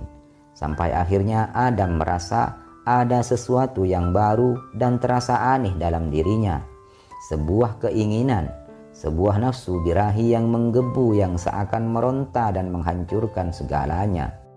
Hal ini belum pernah ia rasakan sebelumnya. Adam bingung, ia tidak mengerti apa yang sedang terjadi dalam dirinya. Ia mencoba mencari jawaban dalam doa dan munajatnya. "Wahai Tuhanku yang mengetahui segala sesuatu, apa sebenarnya yang terjadi dengan diriku? Ini kuat dan terasa sangat mengganggu. Beritahukanlah padaku agar aku bisa mengatasinya." Doa itu terus terpanjat dalam malam-malam Adam, mencoba mengetuk pintu langit untuk mendapatkan jawaban atas masalah yang menimpa dan belum terpecahkan. Semakin lama, semakin kuat saja keinginan itu. Ia hampir tidak kuat menahannya, namun Adam tak tahu apa itu dan bagaimana cara menghadapinya. Untuk meringankan apa yang dirasakannya, suatu hari saat bersama Hawa, ia menceritakan perihal keadaan dirinya. "Hawa, ada sesuatu dalam diriku. Itu terasa berat sekali untukku. Aku bingung bagaimana cara menghadapinya." "Apakah kamu merasakan hal yang sama dengan yang aku rasakan?" kata Hawa sambil menatap Adam dengan tatapan yang dalam. Ia khawatir sesuatu yang buruk akan terjadi pada mereka. "Adam, aku tidak tahu apa yang aku rasakan. Namun apapun yang terjadi, kita akan menghadapinya bersama. Kita akan mencari jawaban bersama dengan petunjuk dari Allah yang Maha Bijaksana." Setelah percakapan itu, mereka kembali pada doa dan munajatnya masing-masing. Ia mencoba mengetuk sekali lagi pintu langit untuk mendapatkan jawaban atas kebingungannya. Dan tiba-tiba pintu langit terbuka. Seberkas sinar memancar menuju persimpuhan Adam dan Hawa. Dialah Jibril yang datang dengan perintah untuk memberikan jawaban sekaligus menghilangkan kebingungan mereka. Jibril berkata, "Adam, Hawa, Allah mengirimku untuk memberitahu tentang apa yang sedang kalian rasakan. Keinginan yang kalian rasakan itu adalah syahwat. Itu adalah anugerah dari Allah agar kalian terdorong untuk memiliki keturunan dan memenuhi bumi dengan keturunan kalian." Dari arah lain muncul seberkas sinar yang kemudian menjelma menjadi sosok yang belum pernah mereka kenal. Dialah malaikat Qadiril. Lalu Jibril membawa Adam untuk menemui malaikat Qadiril di tempat yang terpisah dari Hawa. Malaikat Qadiril lalu berkata, "Adam, aku diutus oleh Allah untuk mengajarkanmu tentang cara berhubungan dengan Hawa hingga menghasilkan keturunan." Setelah Adam siap mendengarkan, malaikat Qadiril mengajarkan dengan lembut dan bijaksana tentang proses reproduksi hingga mendapatkan keturunan. Adam pun mendengarkan dengan seksama, tapi ada ketakutan dalam diri Adam bahwa proses itu akan menyakiti Hawa. Ketakutan ini ia utarakan pada malaikat Qadiril dan malaikat Jibril. "Bagaimana jika ini menyakiti Hawa?" kata Adam. Matanya menunjukkan kekhawatiran terhadap orang yang sangat dicintainya itu. Jibril pun menjawab, "Adam, Allah menciptakan segala sesuatu dengan hikmah. Ada masa di mana kalian merasakan sakit. Ada pula masa di mana kalian merasakan keintiman yang mendalam dan kebahagiaan." Malaikat Qadiril pun lalu berkata, "Pergilah pada Hawa, jelaskan semua ini padanya dan dengarkan dengan baik apa yang dia ungkapkan dari perasaannya. Lewatilah segala sesuatunya bersama-sama." Dengan hati yang lega ia pergi menuju Hawa meskipun hatinya tetap merasa berat jika harus membuat Hawa sakit. Suatu hari mereka berjalan-jalan bersama di suatu tempat yang indah, di bawah pepohonan yang rimbun dan bunga-bunga yang mekar indah.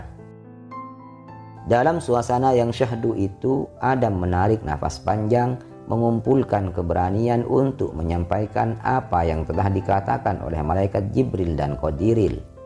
Setelah dirasa cukup, Adam pun mengatakan semua yang telah dijelaskan oleh kedua malaikat itu di waktu sebelumnya tentang bagaimana mereka bersatu sebagai pasangan dan menghasilkan keturunan. Setelah dirasa jelas, Adam melanjutkan dengan mengungkapkan kekhawatirannya. "Hawa, aku khawatir ini akan menyakitimu. Aku tidak ingin ada yang menyakiti dan membahayakanmu." Mendengar kekhawatiran Adam, hati Hawa pun tersentuh dengan cinta dan kepedulian Adam. Ia lalu menggenggam tangannya merasakan aliran cinta yang menderu dalam nadi-nadi Adam. Lalu Hawa berbisik padanya, "Jika ini adalah kehendak Allah dan bagian dari hikmahnya, apalagi yang kamu khawatirkan? Kita tidak akan pernah tahu sampai kita mencobanya. Ini soal rasa. Untuk mengetahuinya, satu-satunya pilihan kita adalah mencobanya dan menanggung resikonya. Aku tidak keberatan selama ini dilakukan bersamamu dalam kehendak Allah." Jawaban itu memantapkan hati Adam untuk memilih pilihan itu dan memutuskan untuk menyerahkan diri satu sama lain dalam kasih Allah yang Maha Pengasih. Dalam percumbuan mereka sangat merasakan keintiman dan kenikmatan duniawi yang belum pernah mereka rasakan sebelumnya. Ada sesuatu yang lain dalam perpaduan mereka, sesuatu yang membuat mereka merasa lebih dekat dengan kasih Sang Pencipta.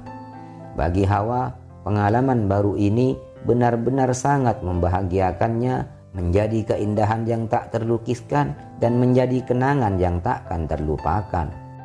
Dengan suara yang penuh ungkapan rasa syukur, Hawa berbisik pada Adam, "Wahai Adam, ini adalah suatu nikmat yang baik. Tambahilah kenikmatan itu untukku." Mereka benar-benar dibaluti dengan kebahagiaan dan kenikmatan duniawi yang menggambarkan kasih sayang Allah Subhanahu wa Ta'ala. Namun Adam merasa khawatir hal itu membawa sesuatu yang buruk bagi mereka berdua. Lalu datanglah Jibril dalam bentuk cahaya memberitahukan bahwa permintaan Hawa bukanlah sesuatu yang dapat dipersalahkan. Hal itu merupakan hal yang alami. Bicarakanlah berdua dengan baik-baik dan penuh kasih sayang. Dan jika kalian sudah merasa siap, maka lakukanlah, kata Jibril. Mereka saling berpandangan, mata mereka berbicara mewakili mulutnya, dan dalam kesepakatan tulus mereka kembali bersatu dalam ekspresi cinta yang memabukkan.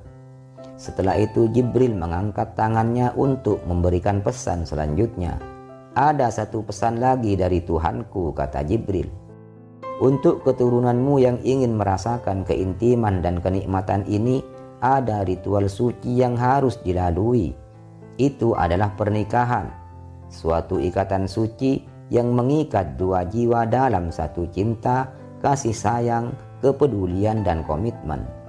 Janji ini memastikan bahwa cinta dan kenikmatan ini dihargai dan disucikan dalam rahmat dan keberkahan dari Allah."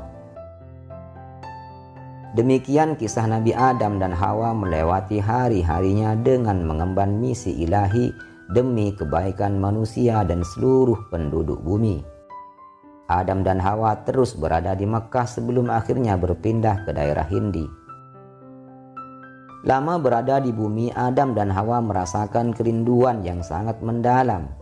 Kerinduan akan suasana langit dan surga. Ia merasa sedih karena semasa di bumi ia tidak lagi bisa melakukan ritual ibadah mengitari Arash bersama para malaikat seperti yang dulu sering ia lakukan semasa di surga. Allah yang Maha Tahu hati hambanya kemudian memperbolehkan Adam untuk membangun Ka'bah di bumi sebagai perwakilan dari Arash yang dirindukannya. Di dalam hadis riwayat Al-Baihaqi dijelaskan bahwa Allah memerintahkan Jibril untuk menyampaikan wahyu kepada Adam dan Hawa. "Bangunkan untukku sebuah bangunan," seraya menunjukkan lokasi yang sudah Allah pilihkan. Kemudian Adam menggali tanah, sedangkan Hawa membantu memindahkan tanah galian tersebut. Ia terus menggali sampai akhirnya keluarlah air dari bekas galiannya. Lalu terdengarlah suara dari bawah, "Cukup wahai Adam." Setelah bangunan itu selesai, maka Allah memerintahkan Adam dan Hawa untuk tawaf. Lalu Allah berfirman, "Engkau adalah manusia pertama dan ini adalah bangunan yang pertama." Namun pada akhirnya Ka'bah roboh atau hanya tinggal pondasinya yang tertutup oleh lumpur setelah terkena hantaman banjir besar di masa Nabi Nuh alaihissalam. Tetapi perlu diingat, hadis ini hanya diceritakan dari satu jalur yang di dalamnya terdapat perawi yang bernama Ibnu Lahiyah yang merupakan perawi yang dhaif. Pendapat lain tentang pendirian Ka'bah seperti yang dituliskan Profesor Dr. Ali Husni Al-Karbuti dalam bukunya yang berjudul Sejarah Ka'bah. Beliau termasuk sebagian dari ahli sejarah masa lampau mengatakan bahwa Ka'bah tidak dibangun oleh manusia, tetapi pembangunan Ka'bah dilakukan oleh para malaikat 2000 tahun sebelum Nabi Adam diciptakan. Pendapat ini didasarkan pada firman Allah dalam surat Al-Baqarah ayat 30. Para malaikat berkata, "Wahai Tuhan kami, untuk apa Engkau ciptakan makhluk yang akan berbuat kerusakan dan menumpahkan darah? Padahal kami selalu bertasbih dengan memuji dan mensucikan-Mu." Lalu Allah berfirman, "Aku mengetahui apa yang tidak kamu ketahui."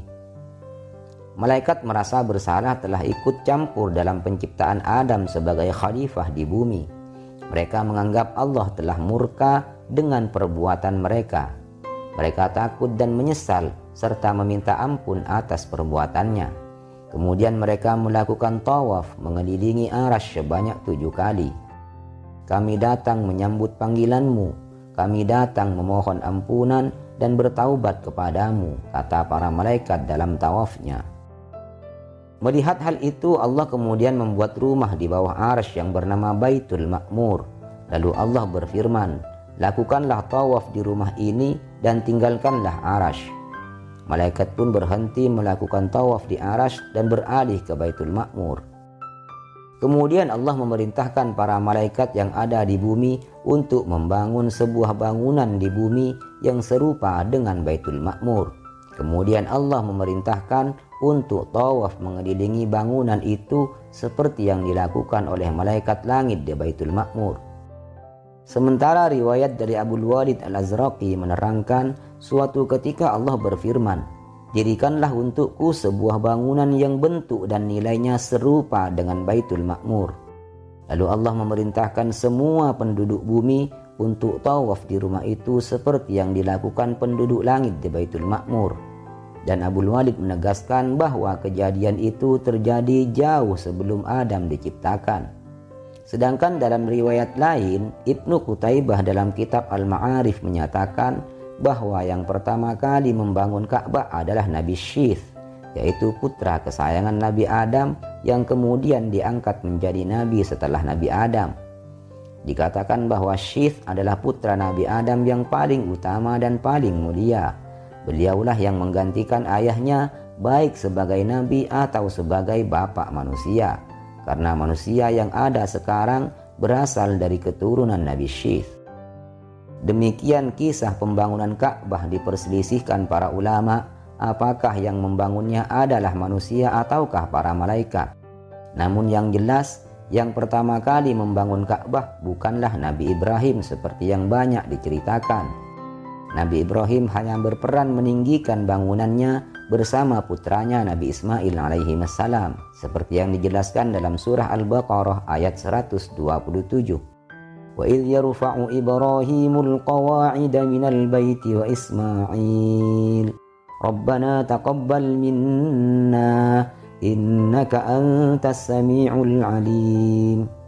Dan ingatlah ketika Ibrahim meninggikan dasar-dasar Baitullah bersama Ismail, seraya berdoa, "Ya Tuhan kami, terimalah daripada kami amalan kami. Sesungguhnya Engkaulah yang maha mendengar lagi maha mengetahui." Selain itu merujuk pada surah Ali Imran ayat 96 yang artinya, "Sesungguhnya rumah ibadah pertama yang dibangun untuk manusia adalah Baitullah yang berada di Bakkah atau Makkah yang diberkahi dan menjadi petunjuk bagi seluruh alam." Kata wudi'a linnas yang artinya dibangun untuk manusia menunjukkan bahwa yang membangun Ka'bah itu bukan manusia, karena tidak dikatakan dibangun oleh manusia, tetapi dibangun untuk manusia. Sehingga pendapat yang lebih dekat dengan kebenaran adalah pendapat yang mengatakan bahwa yang membangun Ka'bah bukanlah para manusia, tetapi para malaikat jauh sebelum Adam diciptakan. Selama hidup di bumi, Adam dan Hawa mendapatkan banyak pelajaran dari malaikat Jibril yang mengajarinya bagaimana cara bertahan hidup di bumi. Ia diajari cara minum, cara makan, bertani, sampai berhubungan intim. Mereka juga banyak mendapat hikmah dari setiap kesulitan yang mereka alami. Semakin lama, mereka semakin terbiasa dengan kehidupan di bumi. Pekerjaannya sebagai kepala keluarga ia lakukan dengan penuh kesabaran dan keikhlasan serta penuh rasa syukur. Karena ia tahu bahwa kebahagiaan tidak hanya bisa dirasakan di surga, ia sadar bahwa bersyukur dan menerima takdir Tuhan dengan ikhlas merupakan kunci kebahagiaan seseorang. Kebahagiaan Adam dan Hawa terasa semakin lengkap dengan kehadiran anak-anak mereka. Tugas-tugas mereka pun semakin lama menjadi lebih ringan dengan semakin banyaknya anak-anak keturunan mereka. Diceritakan dalam riwayat Ibnu Ishaq dalam kitab tafsir Al-Qurtubi dan Al-Baghawi bahwa Siti Hawa melahirkan sebanyak 20 kali dengan kelahiran yang selalu kembar dengan jenis kelamin yang berbeda, sehingga jumlah anak Nabi Adam dan Siti Hawa berjumlah 40 orang, 20 orang laki-laki dan 20 orang perempuan. Hanya satu anak yang terlahir tidak kembar, yaitu Syith, yang kelak diangkat oleh Allah Subhanahu wa Ta'ala sebagai nabi. Dari semua anak-anak Nabi Adam dan Siti Hawa, yang paling masyhur adalah Qabil dan Iklimah sebagai anak pertama, serta Habil dan Labuda yang menjadi anak pada persalinan kedua. Iklimah dan Labuda menjadi ujung tombak dalam mengurus keperluan rumah tangga, sedangkan Qabil dan Habil menekuni dunia pertanian dan peternakan. Seiring berjalannya waktu, mereka semakin beranjak dewasa. Sifat-sifat mereka semakin tampak terlihat. Habil mempunyai sifat yang lembut dan santun, sedangkan Qabil berperangai keras dan kasar. Iklimah berparas lebih cantik daripada saudaranya Labuda. Lalu di antara mereka mulai tumbuh rasa ketertarikan kepada lawan jenisnya. Kemudian Allah mewahyukan kepada Adam untuk segera mengikat mereka dengan ikatan pernikahan. Namun dengan ketentuan harus dengan cara silang. Qabil menikahi Labuda dan Habil menikahi Iklimah. Adam berharap mereka bisa menerima ketentuan ini dengan lapang dada, karena ini sudah merupakan ketentuan dari Allah. Tak boleh ada penolakan, semua harus setuju. Ketika Adam menyampaikan ketentuan itu pada anak-anak mereka, tanpa diduga ternyata Qabil menolak ketentuan itu. Ia menginginkan menikah dengan saudara kembarnya Iklimah yang memang memiliki paras yang lebih cantik daripada Labuda. Dengan keadaan ini, Nabi Adam memutar otak mencari solusi dari masalah ini. Ia menginginkan win-win solution, jalan keluar yang tidak memihak satu pihak, jalan keluar yang dapat diterima oleh Qabil maupun Habil. Ia tidak ingin ada perselisihan di antara anak-anaknya karena masalah ini, agar tidak menjadi tradisi pada anak keturunannya di kemudian hari. Akhirnya Allah tunjukkan jalan keluar pada Nabi Adam alaihissalam. Ia memerintahkan agar kedua anaknya sama-sama melakukan kurban. Siapa yang kurbannya diterima, maka dialah yang berhak mempersunting Iklimah.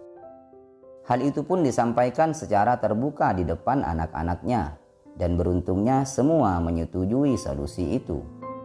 Akhirnya baik Qabil maupun Habil berusaha sekuat tenaga mempersembahkan kurban yang terbaik untuk Allah.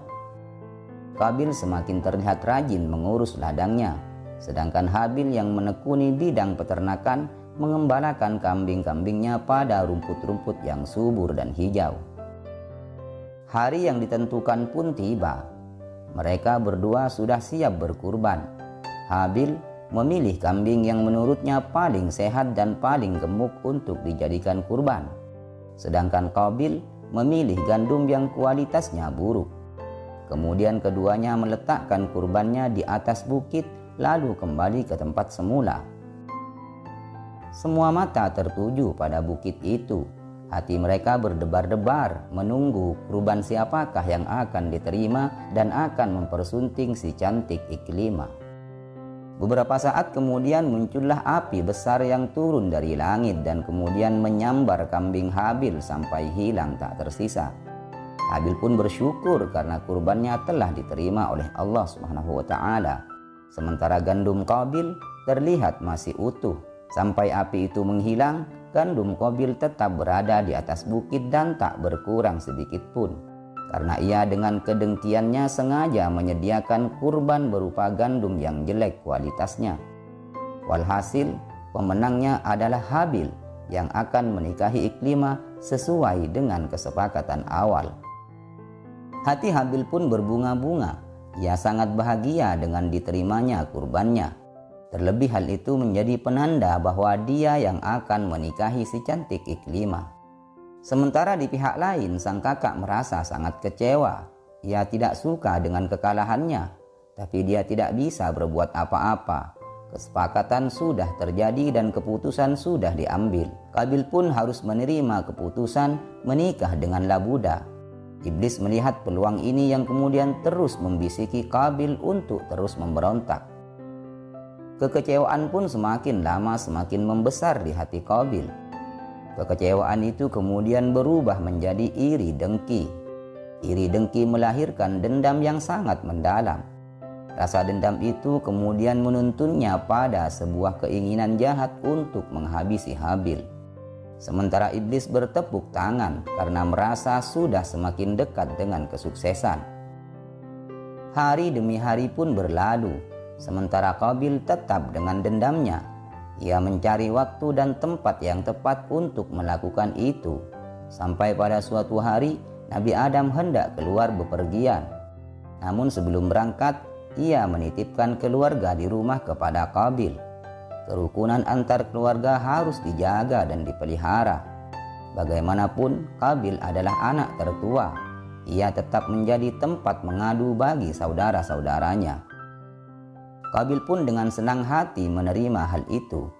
Bukan karena ia tetap dipercaya sebagai pemegang kendali keluarga, tapi karena ia akan melakukan niat jahatnya itu saat ayahandanya tidak ada. Dan benar saja setelah kepergian Nabi Adam alaihissalam, Qabil pun langsung mendatangi Habil di peternakannya. Ia mengungkapkan kekecewaannya pada Habil karena telah memupuskan harapannya menikahi Iklimah. Namun Habil menasehati kakaknya itu dengan penuh kesabaran. Sabar kak, ini adalah keputusan Allah. Saya tidak menentukan apa-apa. Bukankah kakak juga setuju dengan perjanjian itu? Qabil yang selalu didampingi iblis merasa risih dengan nasihat-nasihat Habil. Hah, diam kau, aku akan membunuhmu, hardik Qabil. Habil terus saja mengingatkan kakaknya itu. Kendalikan dirimu kak, ingat, tipu daya iblis dan keturunannya telah menurunkan ayahanda dan ibunda dari surga. Ini tidak boleh lagi terjadi pada keluarga kita. Diam kau, aku akan tetap membunuhmu, sergah Qabil. Sebenarnya Qabil pun tidak tahu apa yang harus ia lakukan untuk membunuh saudaranya itu, karena pembunuhan terhadap manusia tidak pernah terjadi sebelumnya. Lalu iblis mencontohkan dengan memukul kepala seekor burung dengan batu hingga kepalanya berdarah. Burung itu menggelepar-gelepar dan kemudian mati. Hal itulah yang menjadi ide bagi Habil sebagai cara untuk menghabisi Qabil. Akhirnya di saat Habil sedang tidur, ia mendatanginya dengan membawa batu yang cukup besar, yang kemudian langsung menghantamkannya pada kepala Habil. Darah segar pun mengalir dengan derasnya dari kepala Habil, hingga dalam waktu yang tidak lama Habil pun menghembuskan nafas terakhir. Inilah kejadian pembunuhan pertama yang terjadi di bumi dan dilakukan oleh manusia. Namun setelah kejadian itu, Qabil dilanda kebingungan apa yang harus dilakukannya pada jasad Habil. Jasad Habil dibiarkan tergeletak begitu saja. Qabil tidak tahu apa yang harus dilakukan dengan jasad saudaranya itu. Hingga suatu hari ketika ia termenung, Allah mengirimkan 2 ekor burung gagak. Kemudian burung gagak itu bertengkar hebat hingga salah satu dari mereka mati. Setelah itu ia menggali sebuah lubang di tanah dan memasukkan mayat lawannya itu ke dalam tanah yang digalinya, kemudian menutupnya kembali dengan tanah. Qabil tersentak. Ia berpikir, betapa bodohnya aku ini. Mengapa aku tidak melakukan seperti apa yang dilakukan burung itu pada Habil? Akhirnya Qabil pun mengubur Habil ke dalam tanah. Setelah Qabil membunuh Habil, Qabil pun membawa Iklimah berpisah dari pemukiman, yaitu sebuah pegunungan yang menjadi tempat tinggal Nabi Adam dan anak-anaknya. Qabil dan Iklimah kemudian turun gunung dan tinggal di suatu lembah yang lokasinya tidak terlalu jauh dengan pemukiman Nabi Adam dan kelompoknya. Bertahun-tahun kemudian Qabil dan Iklimah pun sudah memiliki banyak keturunan. Mereka beranak pinak di lembah itu. Demikian juga yang terjadi pada kelompok Nabi Adam. Akhirnya di daerah itu terdapatlah dua perkampungan, yaitu perkampungan Nabi Adam dan kelompoknya, dan yang satu lagi perkampungan Qabil dan kelompoknya di kaki gunung. Selama kematian Qabil, Nabi Adam terus berada dalam kesedihan yang mendalam. Habil adalah anak kesayangan Nabi Adam. Ia mewarisi akhlak dan budi pekerti Nabi Adam. Ia berharap banyak pada Habil untuk menjadi penerus dakwahnya kelak. Kesedihan itu seakan tak ada ujungnya. Diceritakan selama 1 tahun Nabi Adam tak pernah tertawa pasca kematian Habil. Bahkan ia sampai tak melakukan hubungan badan dengan Siti Hawa, hingga akhirnya wahyu turun dengan firman-Nya, "Wahai Adam, sampai kapan tangisan dan kesedihan ini akan berakhir? Ketahuilah bahwa sesungguhnya aku akan memberikan pengganti anakmu dengan anak yang terpercaya dan akan menjadi nabi. Dan dari keturunannya lah aku utus para nabi hingga hari kiamat." Allah juga memberi isyarat tentang tanda-tanda anak yang akan menjadi pengganti Habil. Tanda-tanda anak itu ia akan lahir sendirian, tidak seperti biasanya yang selalu lahir dengan kembar. Ketika nanti ia lahir, namailah dia dengan nama Syith. Begitu firman-Nya. Beberapa tahun kemudian anak itu benar-benar lahir. Ia lahir tanpa saudara kembar. Nabi Adam pun langsung memberinya nama Syith, yang artinya pemberian atau anugerah dari Allah Subhanahu wa taala. Diceritakan kejadian lahirnya Nabi Syith adalah 5 tahun setelah terbunuhnya Habil, atau sekitar 235 tahun setelah Nabi Adam diturunkan ke bumi. Syith lahir di masa tua Nabi Adam, yaitu ketika Nabi Adam berusia sekitar 930 tahun. Sebagai calon Nabi, Syith diberikan kecerdasan, ketakwaan dan ilmu yang tinggi, serta kepatuhan dibandingkan dengan saudara-saudaranya. Nabi Adam pun mendidiknya dengan didikan agama, karena ia tahu bahwa Syith akan menjadi nabi. Makanya ia juga sangat menyayangi Syith melebihi anak-anak yang lain. Kelahiran Nabi Syith alaihissalam terbukti ampuh menghilangkan kesedihan Nabi Adam karena kehilangan Habil. Hingga pada saatnya Nabi Adam wafat, ia bisa wafat dengan tenang setelah berwasiat kepada Syith untuk memimpin kaumnya dan membimbingnya ke jalan yang benar. Nabi Adam juga berpesan kepada Nabi Syith alaihissalam dengan beberapa pesannya yang masyhur. "Janganlah kamu merasa tenang dan aman hidup di dunia, karena aku merasa tenang dan aman hidup di surga yang abadi, ternyata aku dikeluarkan oleh Allah Subhanahu wa taala. Janganlah kamu bertindak menuruti kemauan hawa-hawa istrimu, karena aku bertindak menuruti kemauan hawa istriku, lalu aku memakan buah terlarang, kemudian itu membuatku menyesal. Renungkanlah terlebih dahulu akibat dari apa yang akan kamu lakukan. Seandainya aku merenungkan akibat dari suatu perkara, niscaya aku tidak akan tertimpa musibah sebesar ini. Ketika kamu merasakan keraguan akan sesuatu, maka tinggalkanlah. Karena ketika aku hendak makan buah terlarang, hatiku merasa ragu tapi aku tidak menghiraukannya, sehingga aku kini benar-benar berada dalam penyesalan. Bermusyawarahlah mengenai suatu perkara, karena seandainya aku bermusyawarah dengan para malaikat, niscaya tidak akan kualami penyesalan yang berkepanjangan." Nabi Adam wafat pada umur 1000 tahun atau lebih dari 900 tahun setelah sebelumnya mengalami sakit selama 11 hari. Hal itu terjadi pada hari Jumat, sama dengan hari ketika ia diturunkan ke bumi. Ibnu Katsir dalam kitab Qasasul Anbiya menuturkan, ketika Nabi Adam wafat, beberapa malaikat menghadirinya dengan membawa balsam dan kain kafan dari Allah yang diambilkan dari surga. Diceritakan juga dari Ibnu Ishaq bahwa saat wafatnya Nabi Adam terjadi gerhana matahari dan bulan selama 7 hari 7 malam. Menurut pendapat lain dari Ibnu Asakir yang diceritakan oleh Atha al-Khurasani bahwa saat Nabi Adam wafat, semua makhluk menangisinya selama 7 hari. Adapun Siti Hawa, ia menyusul Nabi Adam 1 tahun kemudian. Mengenai makam Nabi Adam, para ulama berbeda pendapat. Ada yang mengatakan di India, tempat Nabi Adam diturunkan dari surga. Ada pula yang mengatakan makamnya berada di Jabal Abi Kubais yang dulu berada di Makkah Al-Mukarramah. Namun ada juga yang berpendapat makam Nabi Adam berada di Baitul Maqdis. Sebelum terjadi banjir besar, Nabi Nuh mengambil jasad Nabi Adam dan Siti Hawa untuk dimasukkan ke dalam peti dan kemudian memindahkannya ke Baitul Maqdis. Syekh Ahmad At-Tahir mengatakan bahwa ia tidak bisa memastikan semua pendapat itu karena semuanya hanya berdasarkan hadis dengan sanad yang dhaif dan lemah. Sebelum wafat, Nabi Adam berpesan kepada putranya Syith alaihi salam. Ia memberikan tongkat estafet kenabian pada putranya itu untuk melanjutkan misi dakwahnya. Dalam riwayat yang marfu yang diceritakan oleh Ibnu Hibban dari Abu Dzar Al-Ghifari menerangkan, Allah menurunkan kepada Nabi Syith sebanyak 50 lembar suhuf sebagai bekal dakwahnya. Selama dipimpin Nabi Syith, negeri yang menjadi tempat pemukiman Nabi Syith dan kelompoknya relatif tenang dan tentram.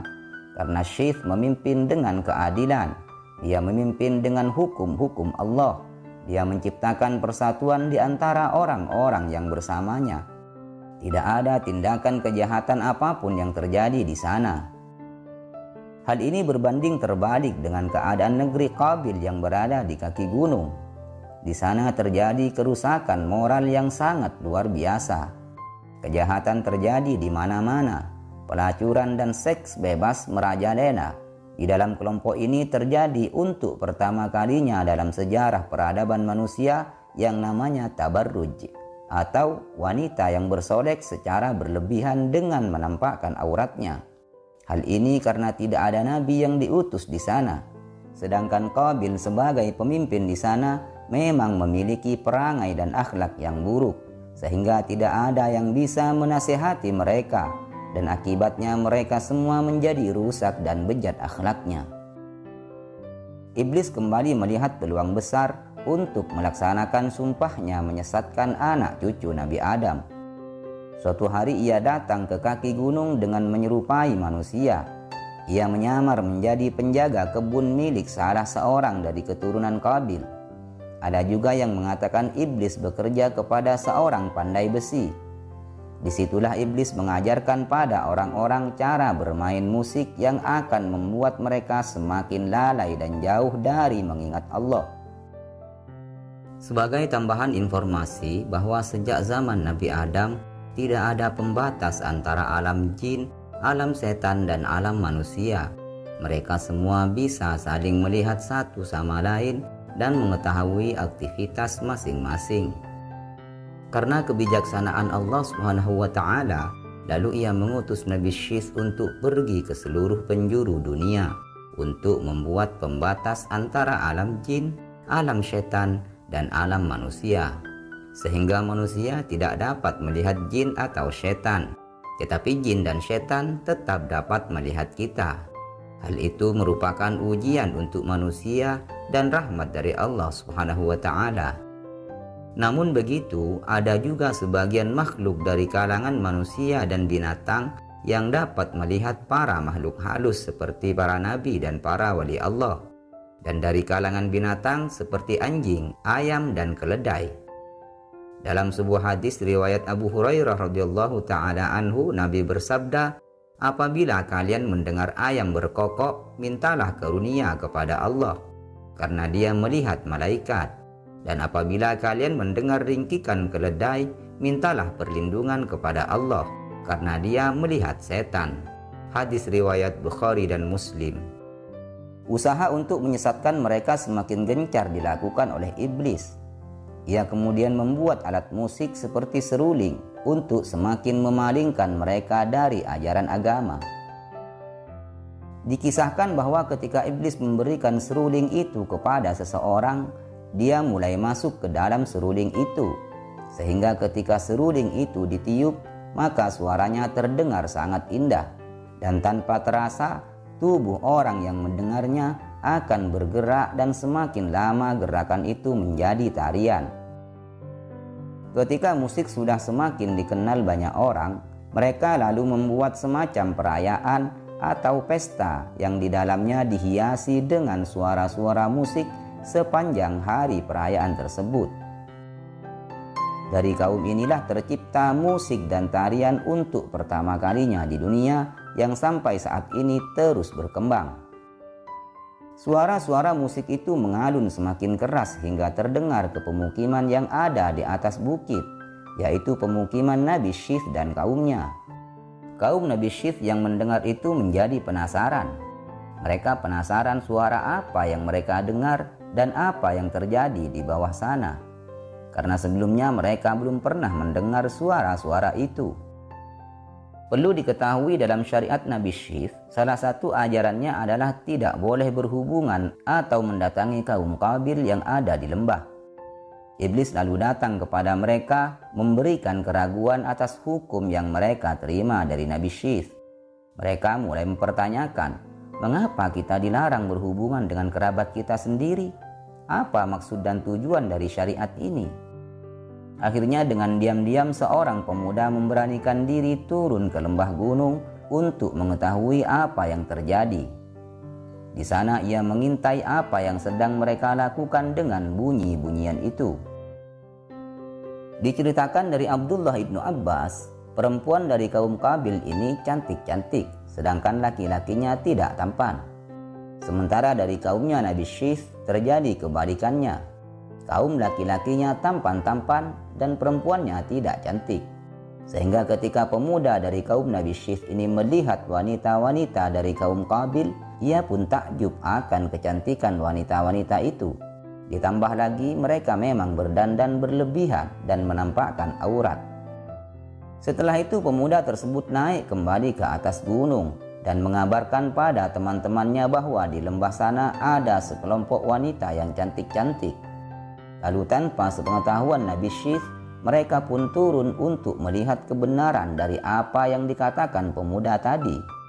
Dan benar, mereka melihat sekelompok wanita yang semuanya berparas cantik. Mereka terpesona dengan kecantikan wanita-wanita di lembah itu. Begitu juga wanita-wanita itu juga terpesona melihat pemuda-pemuda dari kaum Nabi Syith, karena memang mereka lebih tampan dari pemuda-pemuda yang tinggal di lembah gunung. Walhasil mereka saling menyukai dan saling berinteraksi satu sama lain, hingga akhirnya mereka semakin dekat sampai terjadi perzinahan di antara mereka. Inilah perzinahan pertama yang terjadi sejak manusia menghuni bumi.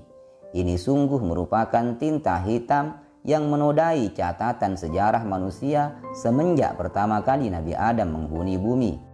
Dan sungguh ini merupakan kesuksesan dan pencapaian luar biasa bagi iblis dan para pengikutnya. Dimulai dari terjadinya pembunuhan, musik, tabarruj, dan kemudian perzinahan. Semoga kita semua senantiasa dilindungi dan diselamatkan dari tipu daya iblis dan para pengikutnya. Amin ya rabbal alamin. Seiring waktu yang terus berjalan, banyak dari kaum Nabi Syith yang mengikuti jejak-jejak pemuda tadi untuk turun ke lembah dan melakukan seperti apa yang mereka lakukan. Sehingga terjadi banyak kerusakan baik pada kaum Qabil maupun Nabi Syith. Hingga pada akhirnya hal itu terdengar di telinga Nabi Syith. Nabi Syith pun berusaha untuk mendakwahi mereka agar berhenti dari apa yang mereka lakukan. Sebagian dari mereka bertaubat, namun sebagian yang lain tetap dalam kerusakannya. Nabi Syith lalu teringat dengan pesan ayahnya, yaitu Nabi Adam. Saat itu Nabi Adam mengabarkan bahwa akan terjadi topan dan kehancuran alam. Syith juga diajari tentang waktu-waktu ibadah dalam sehari semalam. Nabi Adam juga mewariskan seutas tali dari sutra yang diturunkan dari surga yang memberikan gambaran tentang para nabi dan orang-orang yang akan menjadi penguasa dunia. Tali sutra itu kemudian dilipat dan disimpan dalam tabut, yaitu sebuah kotak yang harus selalu dikunci.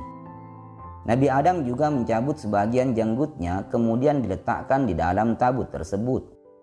Kemudian Nabi Adam berkata, "Wahai anakku, ambillah rambut-rambut ini dan bawalah bersamamu ketika kamu menghadapi urusan-urusan yang penting.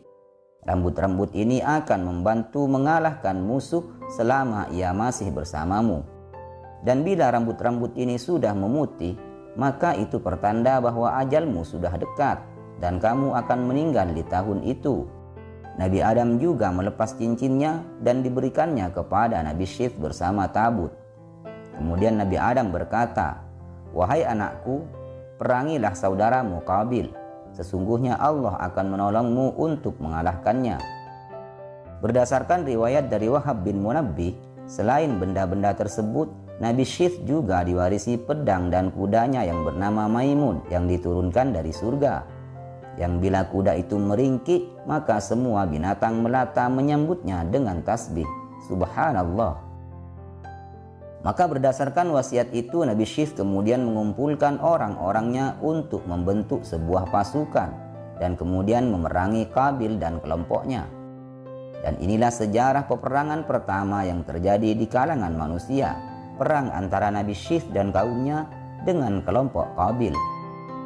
Dalam peperangan itu, Nabi Syith dianugerahi kemenangan dan berhasil menawan saudaranya Qabil. Kedua tangan Qabil diikat pada kedua bahunya. Lalu ia diletakkan di tempat panas sampai akhirnya ia meninggal.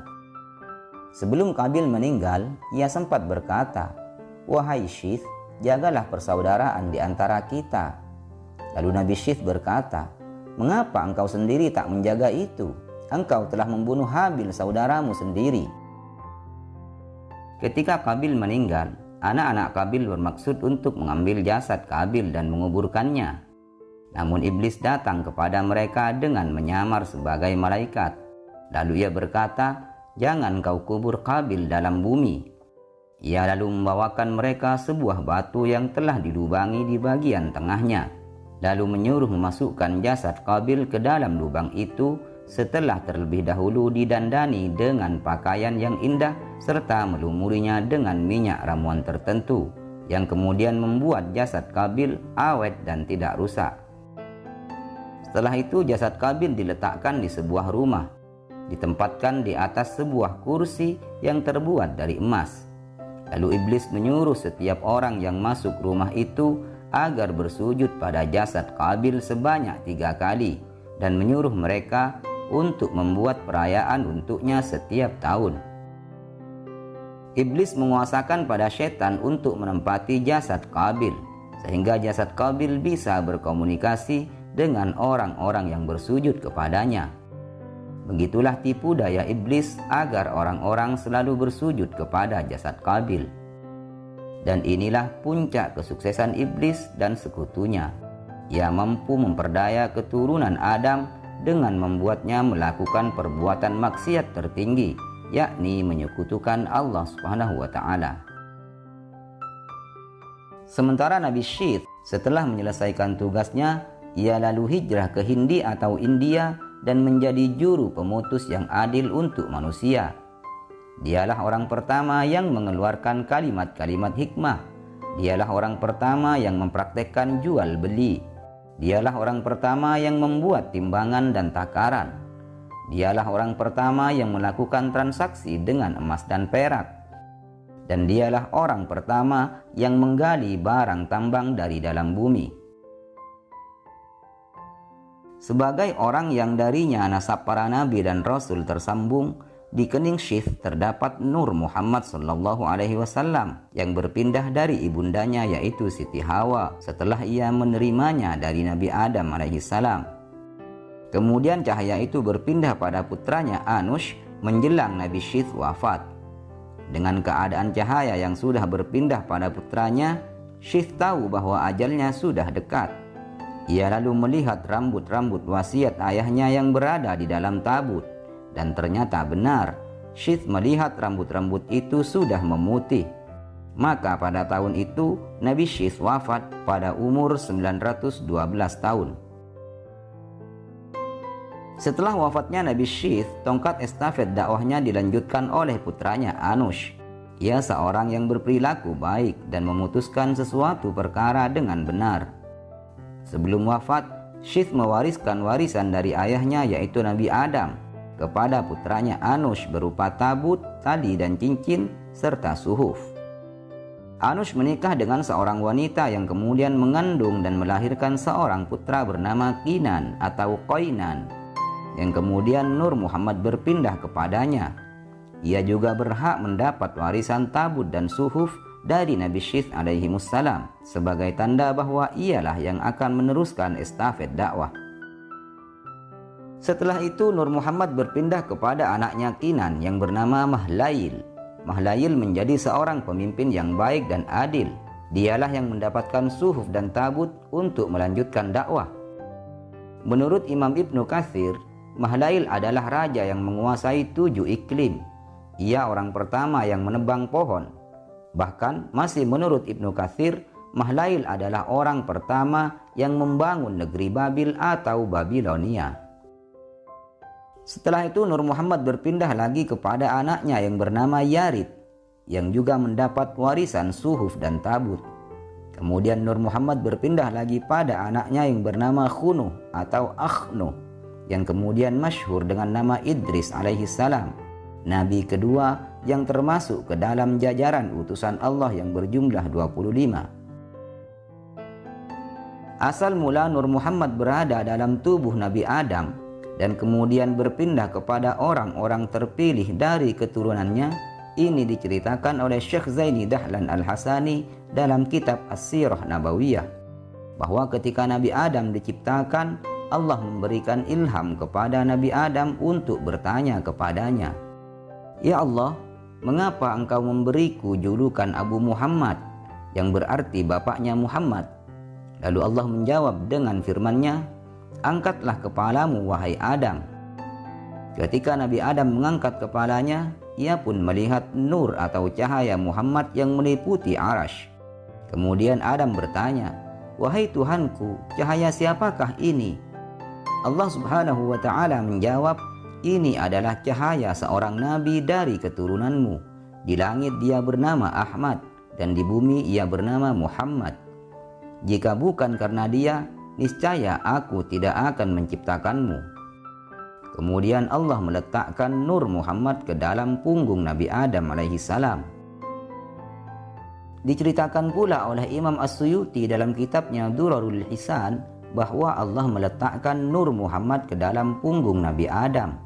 Kemudian para malaikat berbaris rapi dan bersujud kepadanya untuk menghaturkan salam pada nur baginda Nabi Muhammad SAW.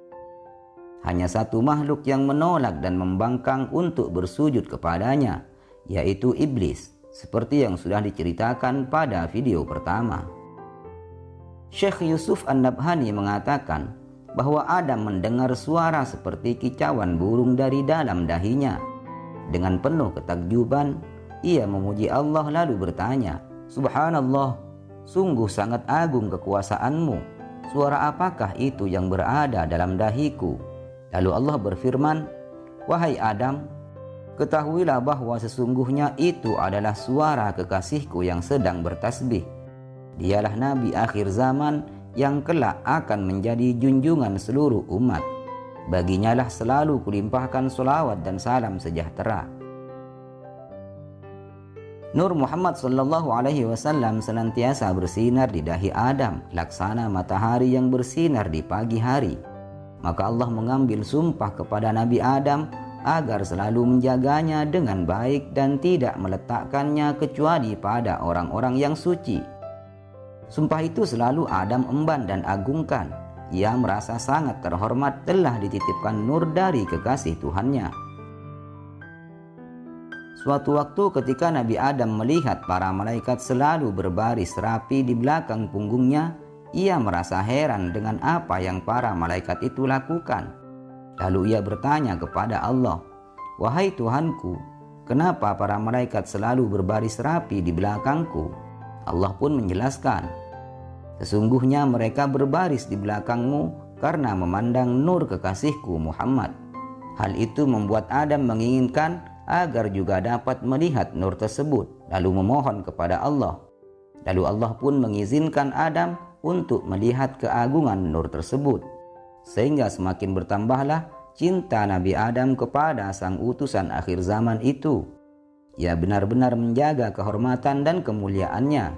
Karena itulah setiap ia hendak berhubungan badan dengan Hawa, ia selalu bersuci terlebih dahulu dan memakai wewangian. Tak lupa ia juga menyuruh Siti Hawa untuk melakukan hal yang sama. "Wahai istriku, bersucilah dan pakailah wangi-wangian. Sesungguhnya sudah dekat masanya nur Muhammad yang ada dalam diriku akan berpindah ke dalam dirimu."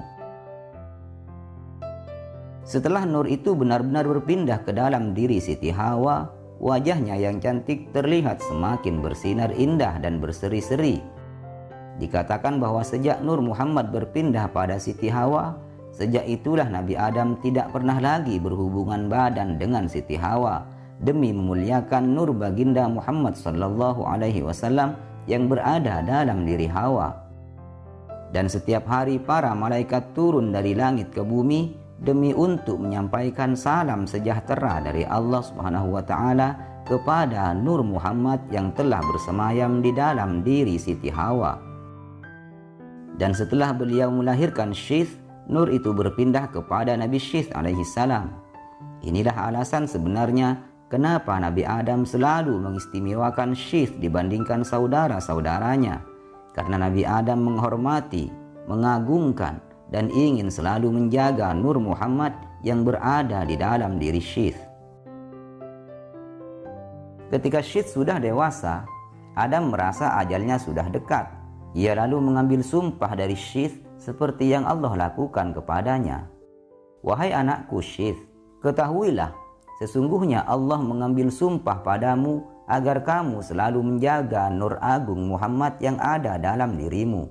Janganlah sekali-kali engkau letakkan nur itu kecuali pada wanita yang paling suci dan mulia nasabnya." Nabi Adam juga berpesan agar selalu memuliakan dan mengagungkan nama Muhammad dalam jiwanya, serta selalu berzikir dengan menyebut namanya dengan kalimat La ilaha illallah Muhammad Rasulullah. Dan kemudian ini terus menjadi wasiat warisan untuk anak-anak turunnya hingga hari kiamat. Demikian akhir dari kisah Nabi Adam, mulai dari sejak Allah berencana menciptakannya sampai pada kisah keturunannya yang menjadi nabi, yaitu Syith, Anush, Kinan atau Qainan, Mahlail, Yarid, dan Idris alaihimussalam. Semoga apa yang kami sajikan mulai video Adam bagian pertama sampai bagian terakhir ini menjadi tambahan khazanah keilmuan bagi kita semua, serta dapat mengambil hikmah dan pelajaran berharga dari kisah-kisah mereka. Jangan lupa like, subscribe, komen, dan share. Sampai jumpa di video selanjutnya. Assalamualaikum warahmatullahi wabarakatuh.